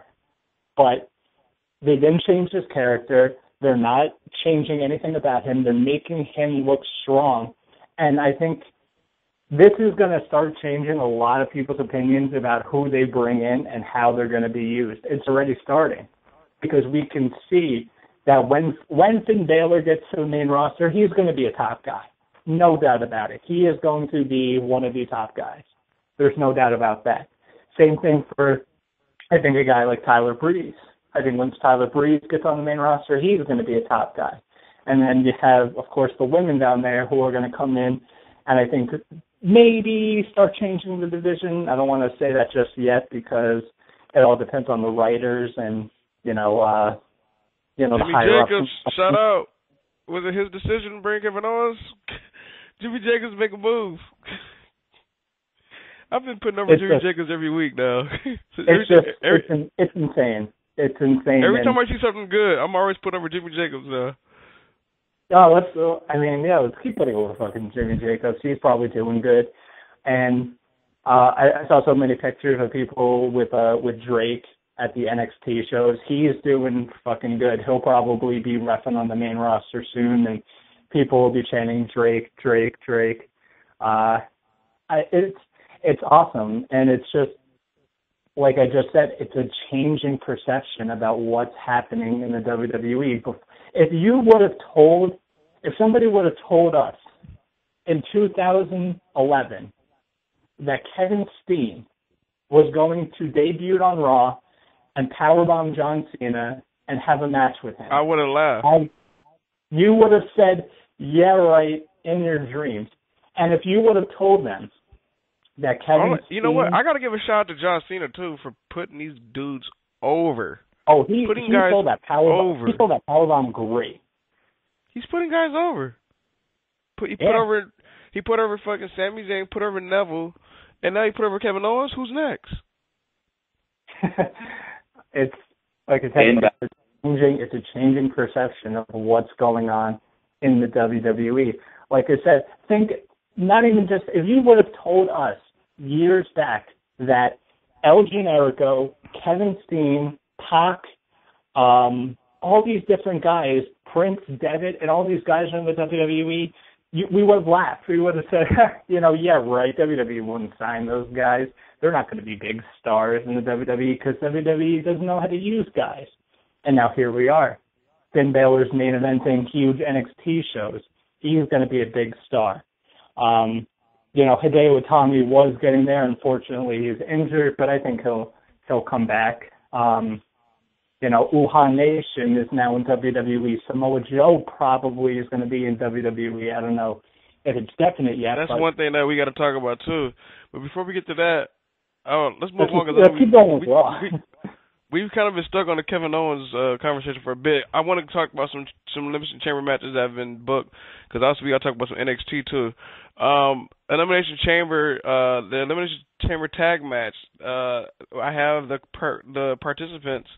We have the New Day, of course, putting their tag titles on the line against Cesaro and Tyson Kidd. Also against the Lucha Dragons, against Los Matadors, against the Ascension, and against Primetime Players. Now, a lot of folks were upset because Luke Harper and Eric Rowan were not a part of this, but I have a feeling on SmackDown they're going to destroy one of these tag teams, and one of those tag teams are going to be eliminated, and then they're going to be part of the Elimination Chamber. Because we saw what happened tonight when they destroyed Zack Ryder and Fandango. I really have a feeling that they're going to be put in somehow. They're going to destroy one of those tag teams, and I think it's Los Matadors. Well, I'm not disappointed they're not in. I feel that if the New Day will drop the titles to, like, say, the the Lucha Dragons or back to Cesaro Kid or maybe the Primetime Players, I could see them being the first one line going after them, you know?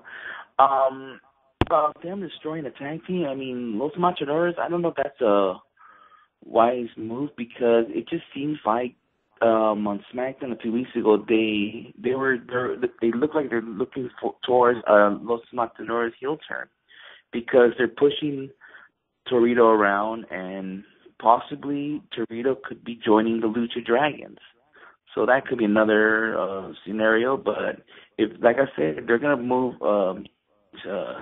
Matadores as a heel team, then I don't know if that's the right move. I don't think nobody really cares about Los Matadores, too. I mean, not to shit on what you think right now, bro, but nobody cares about Los Matadores.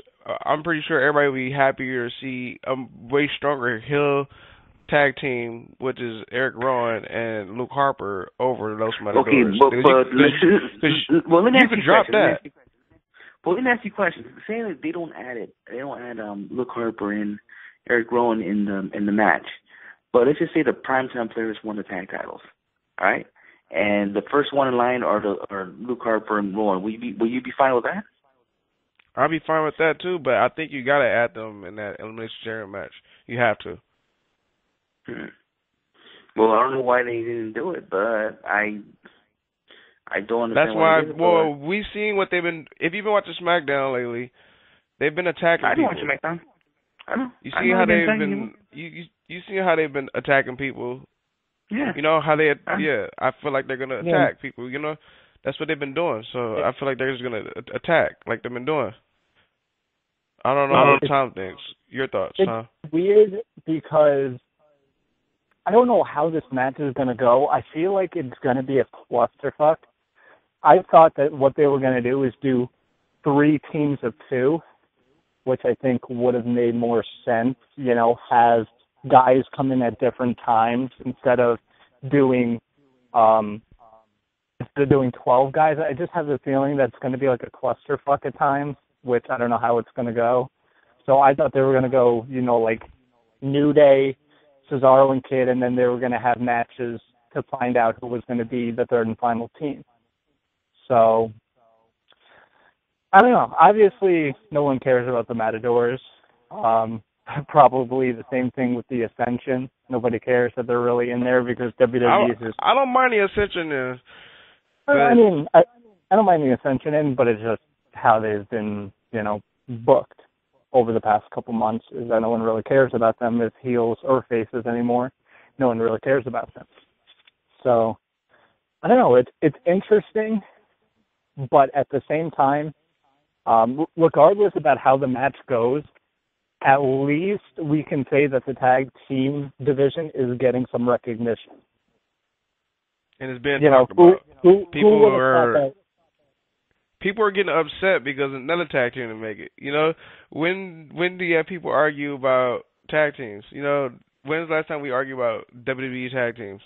It's been a while. Yeah, never. So and who would have ever thought that there would have been a tag team elimination chamber match ever? No, nobody saw that coming.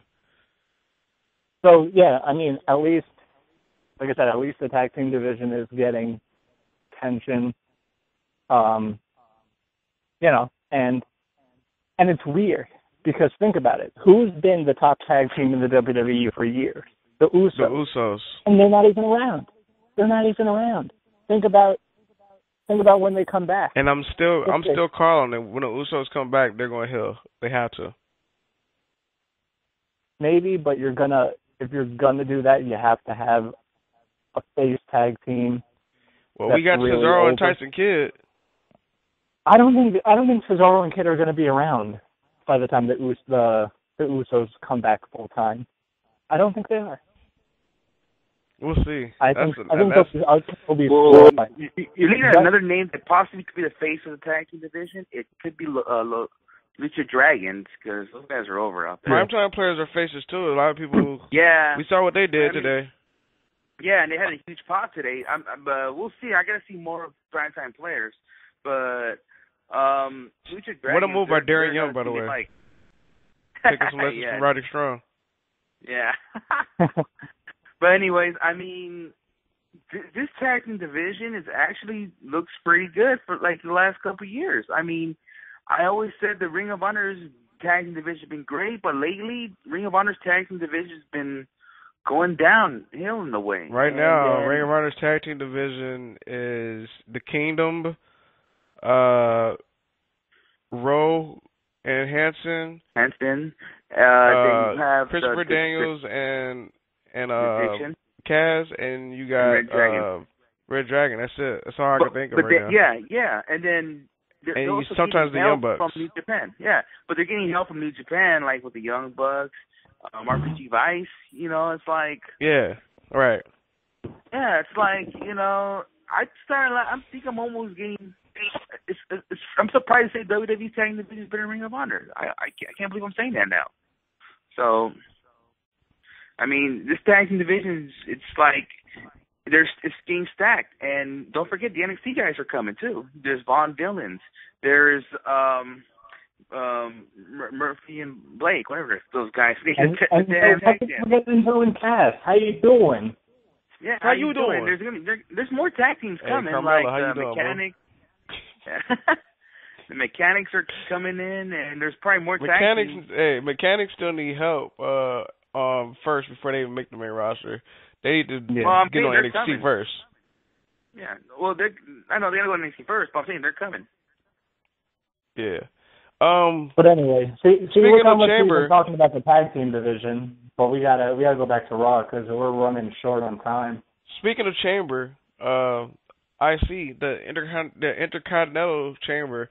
The participants have been named. You got King Barrett, you got Sheamus, R-Truth, Ryback, Dolph Ziggler, and you got Rusev. And I'm going to go back to saying I have a feeling somebody's going to get injured in this one, unless they go with Plan B. I think somebody like Ryback needs to be replaced with Bray Wyatt. What about R-Truth? What about R-Truth? Can he be replaced? He can be replaced too, but I think Ryback is already hurt, so it makes sense to get him out. I don't know. Maybe it's just me dreaming over here because.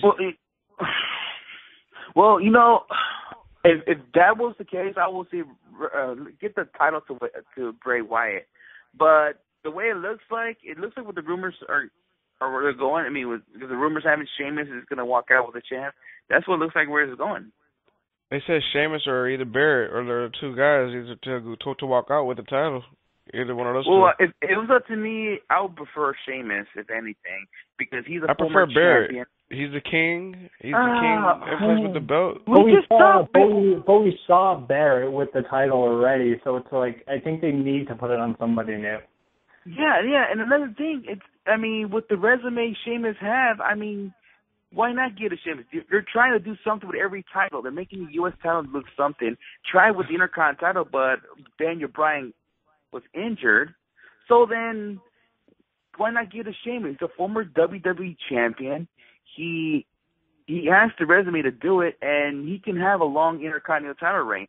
But the thing is, though, if you're going to do that with Sheamus, you got to give him good feuds. You have to put him in feuds like maybe with a Cena, maybe with a Dean Ambrose, maybe with a Roman Reigns for that IC title. And I know Shinsuke said, well, they're higher than that. So the fuck what? If you want to resurrect the Intercontinental I don't know about title, Cena, because Cena's still the U.S. champ. So I know he's the U.S. champion, but you have to. If you're going to resurrect the championship, you got to put him in memorable feuds. That's the problem with these titles. They don't put them in memorable feuds. There's one thing. Like we could talk one thing about, I have to say that I know you always you always want the WWE to do that to the IC title. It's not happening. They're not going to do what they're doing to the IC title, what they're doing to the U.S. title. The U.S. title is like the mid-card title. That's the top mid-card title right now. I don't think they're going to... I know. They're definitely not going to push... They're definitely not going to push the IC title like they're pushing the U.S. title. I don't see that. I know you always say that... One thing... Sorry, go ahead. No, I know Oscar's a big Intercontinental, title fan. It's not how it was back in the days. They're not gonna, do that. This is a whole new, era. So With this new era you're talking about, it's starting off pretty good. Look, we were just talking about the tag team division. The last couple of years, WWE tag team division has been shit. It hasn't been the worst tag team division. Maybe at times it was, but it's not. It wasn't the worst tag team division. But now it's probably the top tag team division right now. Things are changing to positive. I really believe when they get Tyler Bryant, they were trying to do something with it. But like I said, if anybody that works in the WWE is listening, I mean, I would tell you who Sheamus could go feud with for that title. But let's just see what happens. I mean, I'm hoping you're wrong, Skits, because I really want to see the Intercontinental title back what it was a few years ago or years ago, because that's what they need, a memorable feud that we can remember 15 years ago, like we remember The Rock and Triple H or Shawn Michaels and Razor Ramon. That's what they need. I mean, Sheamus could be that guy, but you have to put him in a program with someone that we could talk about 15 years from now. One thing I wanted to touch on that happened at Raw tonight, I wanted to get your guys' thoughts. Two of the participants, Rusev and Dolph Ziggler, obviously tonight coming off of Payback, Rusev was in the ring and Lana came out and he told her to get lost, that he was on his own, that he didn't need her. And then later on at Raw, we saw Dolph Ziggler pick up the win over Stardust. And after the match, after he was being interviewed by Michael Cole, Lana comes down to the ring and starts making out with Dolph Ziggler, and then Rusev comes out, and then Dolph Ziggler gets into a little brawl with him, hits the zigzag, and walks off. What do you think about this whole Dolph Ziggler-Lana thing going on? You know what? This is what Skip was talking about a few weeks ago about Lana. I was asking, can she even wrestle? And fortunately, they're going to put her as a manager, and they're turning her to a babyface. They got to pair her off with somebody. So I'm guessing they're going to go with Ziggler. We've seen this before with Ziggler, but he was a heel at the time. We've seen him with AJ Lee and Vicky Guerrero. Let's just see what this goes. Let's just see where this goes. And obviously we're going to see a Ziggler-Rusev feud even after the Chamber match. So let's just see how this goes down. And, let's just see what the whole, Lana and Dolph Ziggler thing. And you know what's funny? Did Lana sound more American today on the mic than her Russian? Because it just sounded like her voice accent kind of got away, you know? I know she's really Russian, but it just seems like her accent was off today. I didn't notice nothing. It just seems off. It just seems off today. Yeah, I didn't notice nothing. Real quick, because I know we're about to be off air soon. We have a caller, but whoever our caller is, we're actually about to get into some NXT prediction talk. Maybe they want to join us.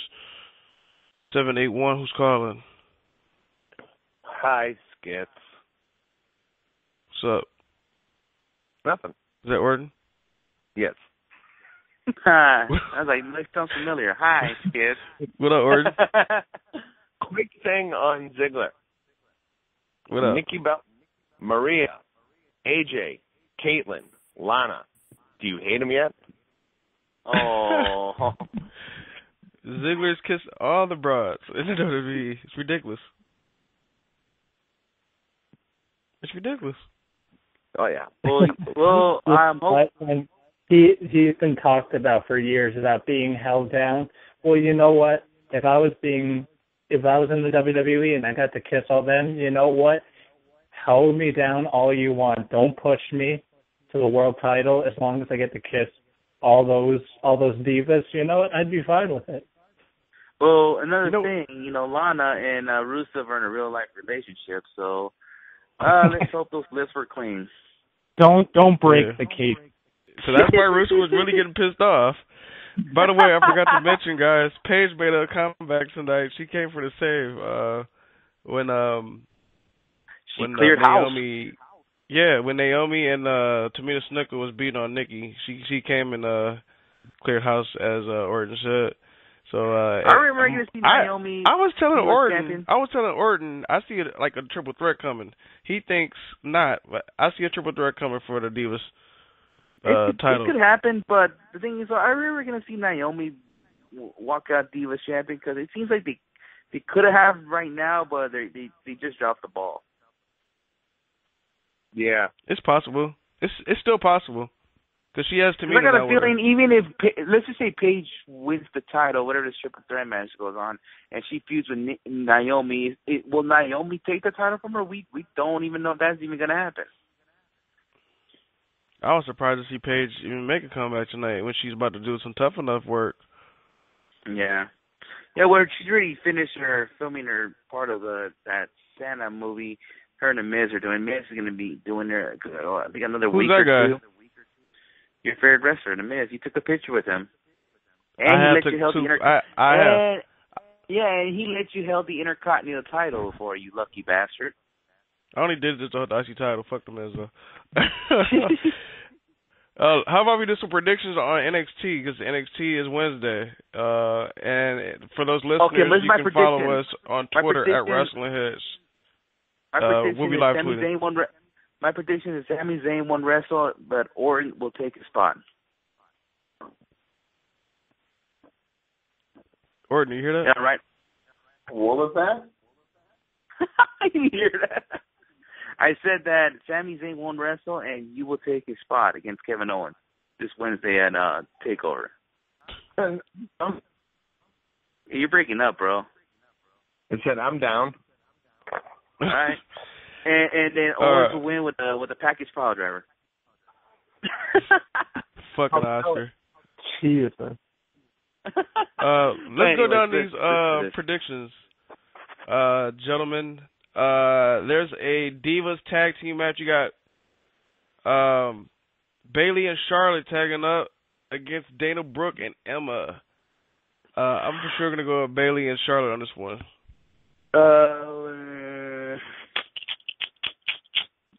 I want to say them too, but I gotta.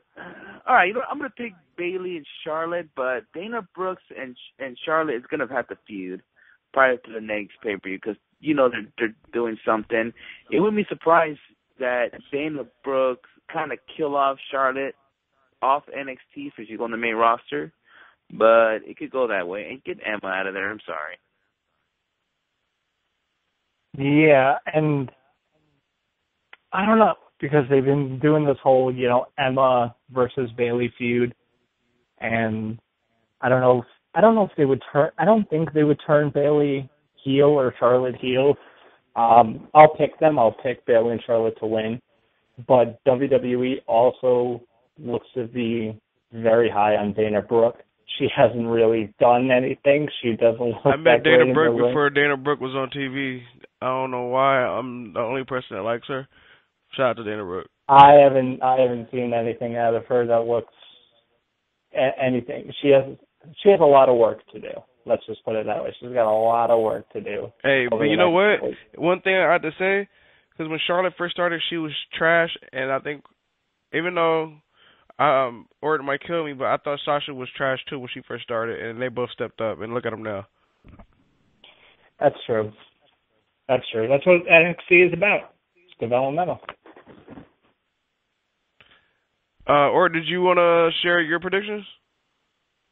Charlotte and Bayley. Can't go wrong with the hugger. This next match, Baron Corbin against Rhino, which is going to be a very interesting match. But I'm going to go, I don't know. I'm going to go the other way. I think everybody thinks Rhino's going to win. I'm going Baron Corbin. I think Rhino's going to help put Baron Corbin over. I'm going to go with Baron Corbin. First of all, I don't know how long Rhino is going to stay in the NXT roster. I mean, I don't. He has not signed a full contract with the WWE. He's still doing indies. Because I think he just had a match with Joey Ryan in Detroit just recently, if I'm not mistaken, or they just did a show together out there. But Yeah, I don't think he's going to stay too long there. But if anything, I have to pick Baron Corbin on this one. Yeah, I'm going to go with Baron Corbin, too. No really reason that Rhino would win. They're building up Baron Corbin. They've been having him win at all the NXT Live events. So no reason to have Rhino get the win. Just, building Baron Corbin up as the next big heel in the company. Well, I don't know if he's a heel. I think he's going to be, because of the way crowds are reacting to him, all the chants they've been doing, worse than Cena, Baron's boring, all these different chants. I think they're going to eventually have to turn him heel and have him go as a full-fledged heel going forward. All right.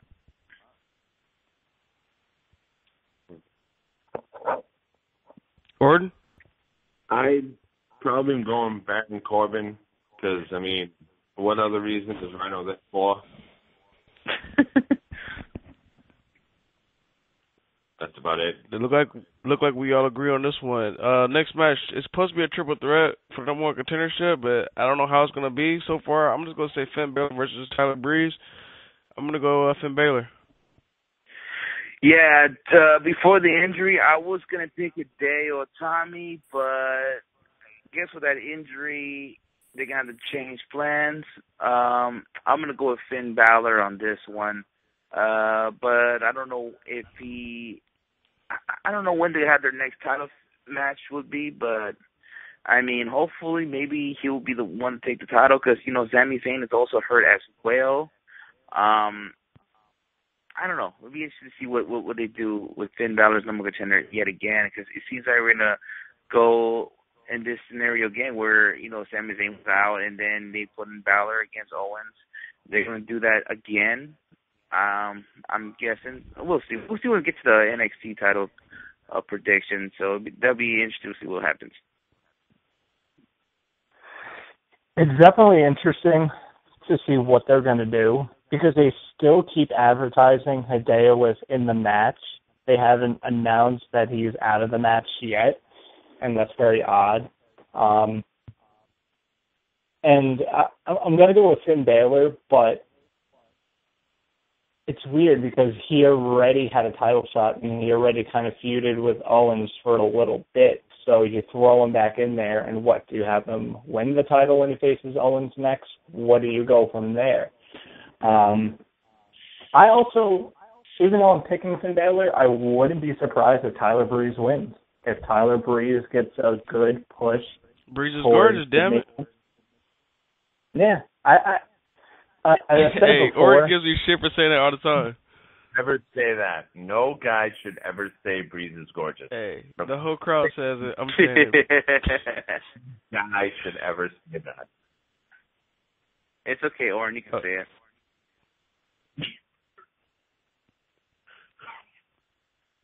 Oren, who you got? Don't be Finn Balor, right? No, I actually have a source close to me that says, like you just said, a source very close to me that says Hideo Itami is still in that match and is expected to compete. Wow. That source being Weekly Wrestling Podcast is Matthew Grant. Cheap pop. I actually think Tyler Breeze, because Tyler Breeze has always had a very good point. He never got his one-on-one when he got the number one contendership in the first place. That's true. That is true.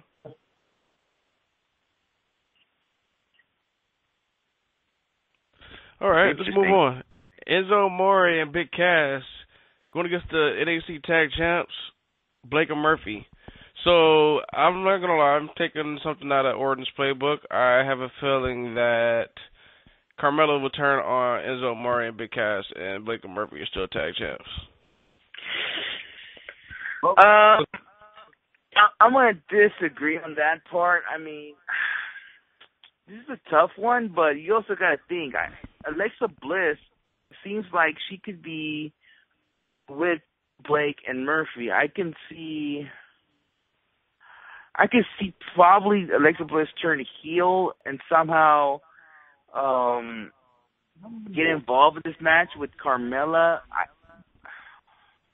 Did I miss something on NXT? Well, it's a backstage segment they saw a few weeks ago. They were talking to Carmella. Carmella left, and Alexa Bliss, she said something to them, and then a week later they had a match. Alexa Bliss and Carmella and Blake and Murphy cost Carmella the match. But it just seems like there's something going on with Alexa Bliss and Murphy and Blake. So I'm guessing Alexa Bliss is going to turn heel and join Murphy and Blake, so they have a girl on their side. So basically, I'm going to go with Murphy and Blake, but I'm hoping nothing stupid happens, like they're continuing their feud and they'll end up as like a 6-person tag match or mixed tag match, whatever. But Enzo and Big Cass will take the titles from Monday, but it won't be this night. This one's weird because I want to pick Enzo and Cass because I feel like they're building up the show to be pretty big, so they want to do a title change, but at the same time they don't do it for every show. And I don't know. You know what? I'm going to pick Enzo and Cass. I think that after all this feuding with Blake and Murphy, this is going back to even WrestleMania season. I think Enzo and Cass get the victory and are the new NXT Tag Champs. Ord? My thing is I'm just getting on the hashtag Glitter Bliss Sparkle. You can't ruin that and have her turn heel already. Come on. She could be a heel fairy. Yeah, evil fairy. Evil fairy. I'm going to have to go with, I want Enzo and Cass. I'm a huge fan of theirs. I would love to see them. Tag champs. Hell no, you're going to hear some dubstep. Fuck that shit. SAWFT.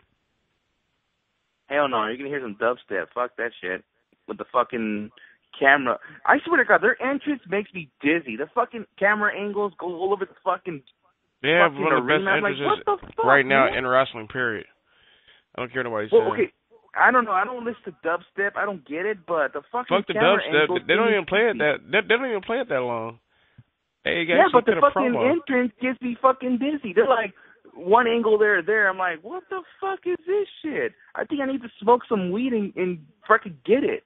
I'll probably trip out and like, oh, this shit's cool. Anyways, next match, NXT Women's Title match. You got Becky Lynch going against Sasha Banks. Of course, my girl Sasha's going to win. No questions asked. We can go along. Who's next? Yeah, Sasha Banks winning there. I don't see Becky Lynch walking out with the title. Sasha Banks. Next match. I already know who you're going to pick, so I don't know why I'm asking, because Boston's Own is going to pick Boston's Own. So, next match. Sami Zayn versus Kevin Owens. It's going to be a good match for Kevin Owens. Yeah, I'm picking Kevin Owens due to the injury of Sami Zayn. I can't see him with the title. But at the end of the match, I see John Cena coming out, saving Sami Zayn. I don't see John Cena even showing up. Huh? I don't even see John Cena showing up. If he shows up, I'll be shocked. I think he will. Because due to the fact that, Sami Zayn's not going to be 100%.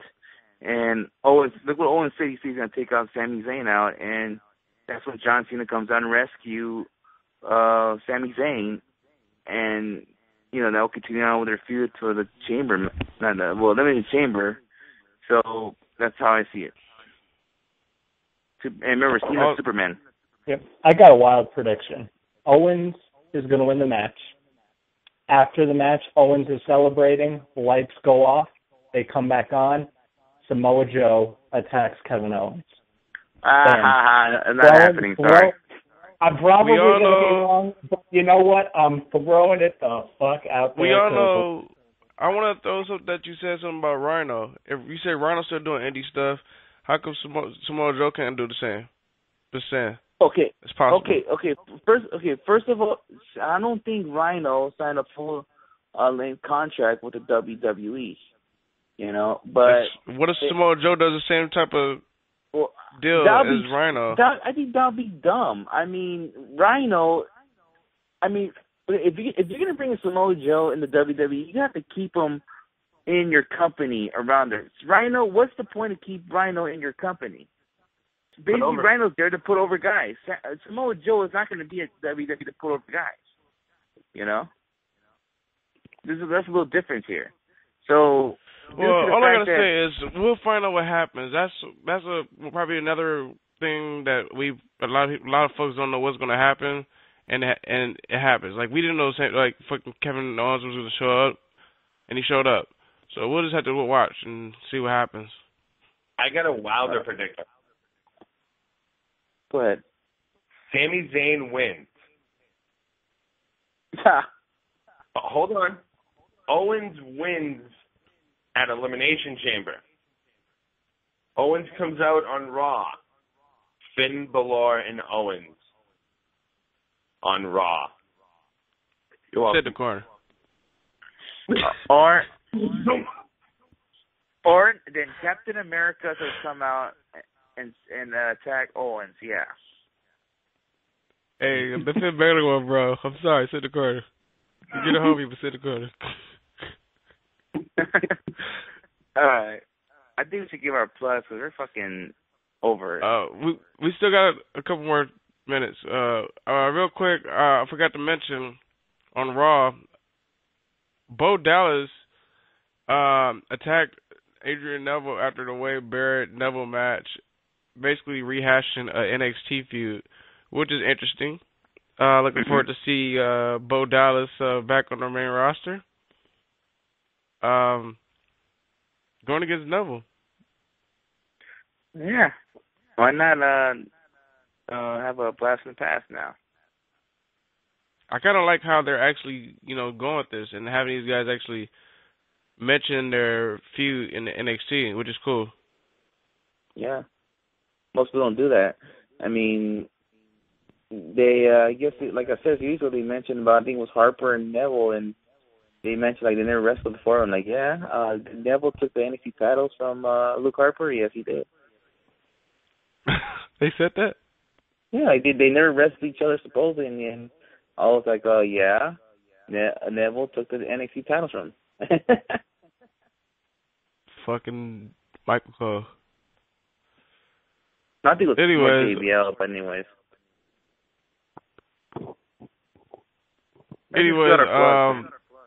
We are coming down to the end of the show. I just want to thank Biff Busick once again for being on the show. Great interview with him. We'll see him on Friday at Pro Wrestling Guerrilla DDT 4. Very excited. You know what? I'm going to do something. I'm going to call out the whole entire Elite Podcast family to come to PWG. All of you guys got to be there at one show. Tom, we already got Suzanne, Matt coming out. No, we already got Matt coming out. No, fuck just Matt. Everybody. I mean, everybody. Tom. Well, Tom has came. Tom has already came. California can hold all of us. They can't handle all of us. Yes, they can. It's Hollywood. And I said it can. So all you motherfuckers have to come down here. I'm calling. I can count everybody so far who's been there at PWG. Of course, us. Tom from the Mike and Tom show. Matt's coming down, and I'm not sure if he's coming with the rest of the WWP. And I don't know if True God's coming anytime. Well, I'm calling out everybody. Nathan, everybody, just to come down to Reseda. I'm calling the whole entire Elite Podcast family to come to Reseda. And I even calling out this Tom as well. So I'm calling out all you motherfuckers.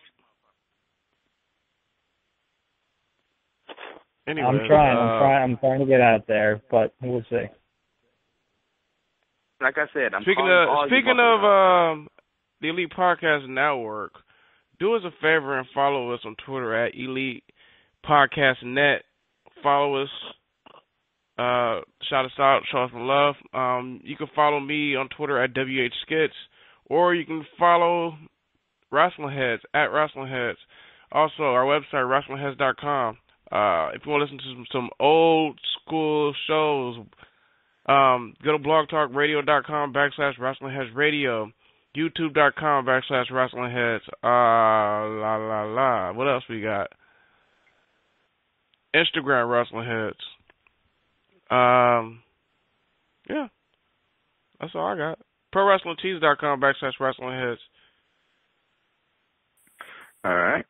All right, then you can follow me at Sinister632 on Twitter and Instagram. I've been lagging in the Classic Match of the Week, but I'll try to do it next week for sure. I've been lagging it. I know I've been lagging it.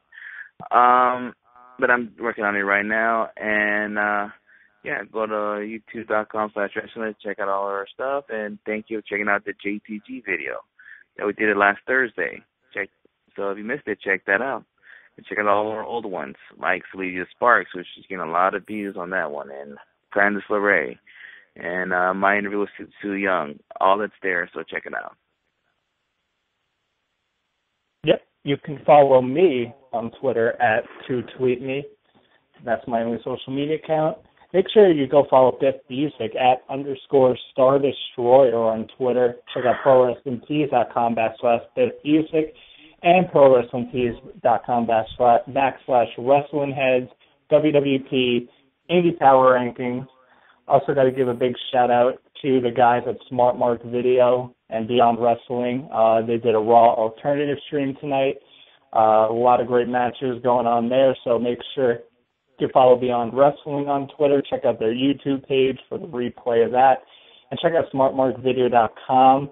They got Alpha One Wrestling, AAW, AIW, so much wrestling on there that if you go there, you're probably going to go broke, but it's definitely worth the money. And yeah, make sure you check out, I know we got some Indie Power Rankings going on tomorrow and Wednesday. Of course, check out Eyes on the Ring. They were on last night, as they are every Sunday, so make sure you check out those guys as well. And that's about it for me. That's a great segue for me because any Beyond fans, I'm going to my first Beyond show at the end of this month. My Beyond debut is going to be seeing Samoa Joe. And you can follow me for results at PhenomenalDell34. And, yeah, that's going to be a crazy show. Yeah. All right, cool. That definitely should be. Any Beyond show, from what I hear, is pretty damn good. Also, Thursday we'll be back here on Wrestling Heads Radio as we give out our predictions on DDT4 2015. Also, we are in the talks with Nicosa Void for a show on the 25th, and also in the talks with JT Dunn to make a return. So be on the lookout. We'll just follow us on Twitter for announcements, and we'll let you know when and what time. So, yeah. And until then, until Thursday, I'm Skits. That's Oscar. That's Tom and Orton. And peace, motherfucker. Fight Owens, fight. Peace.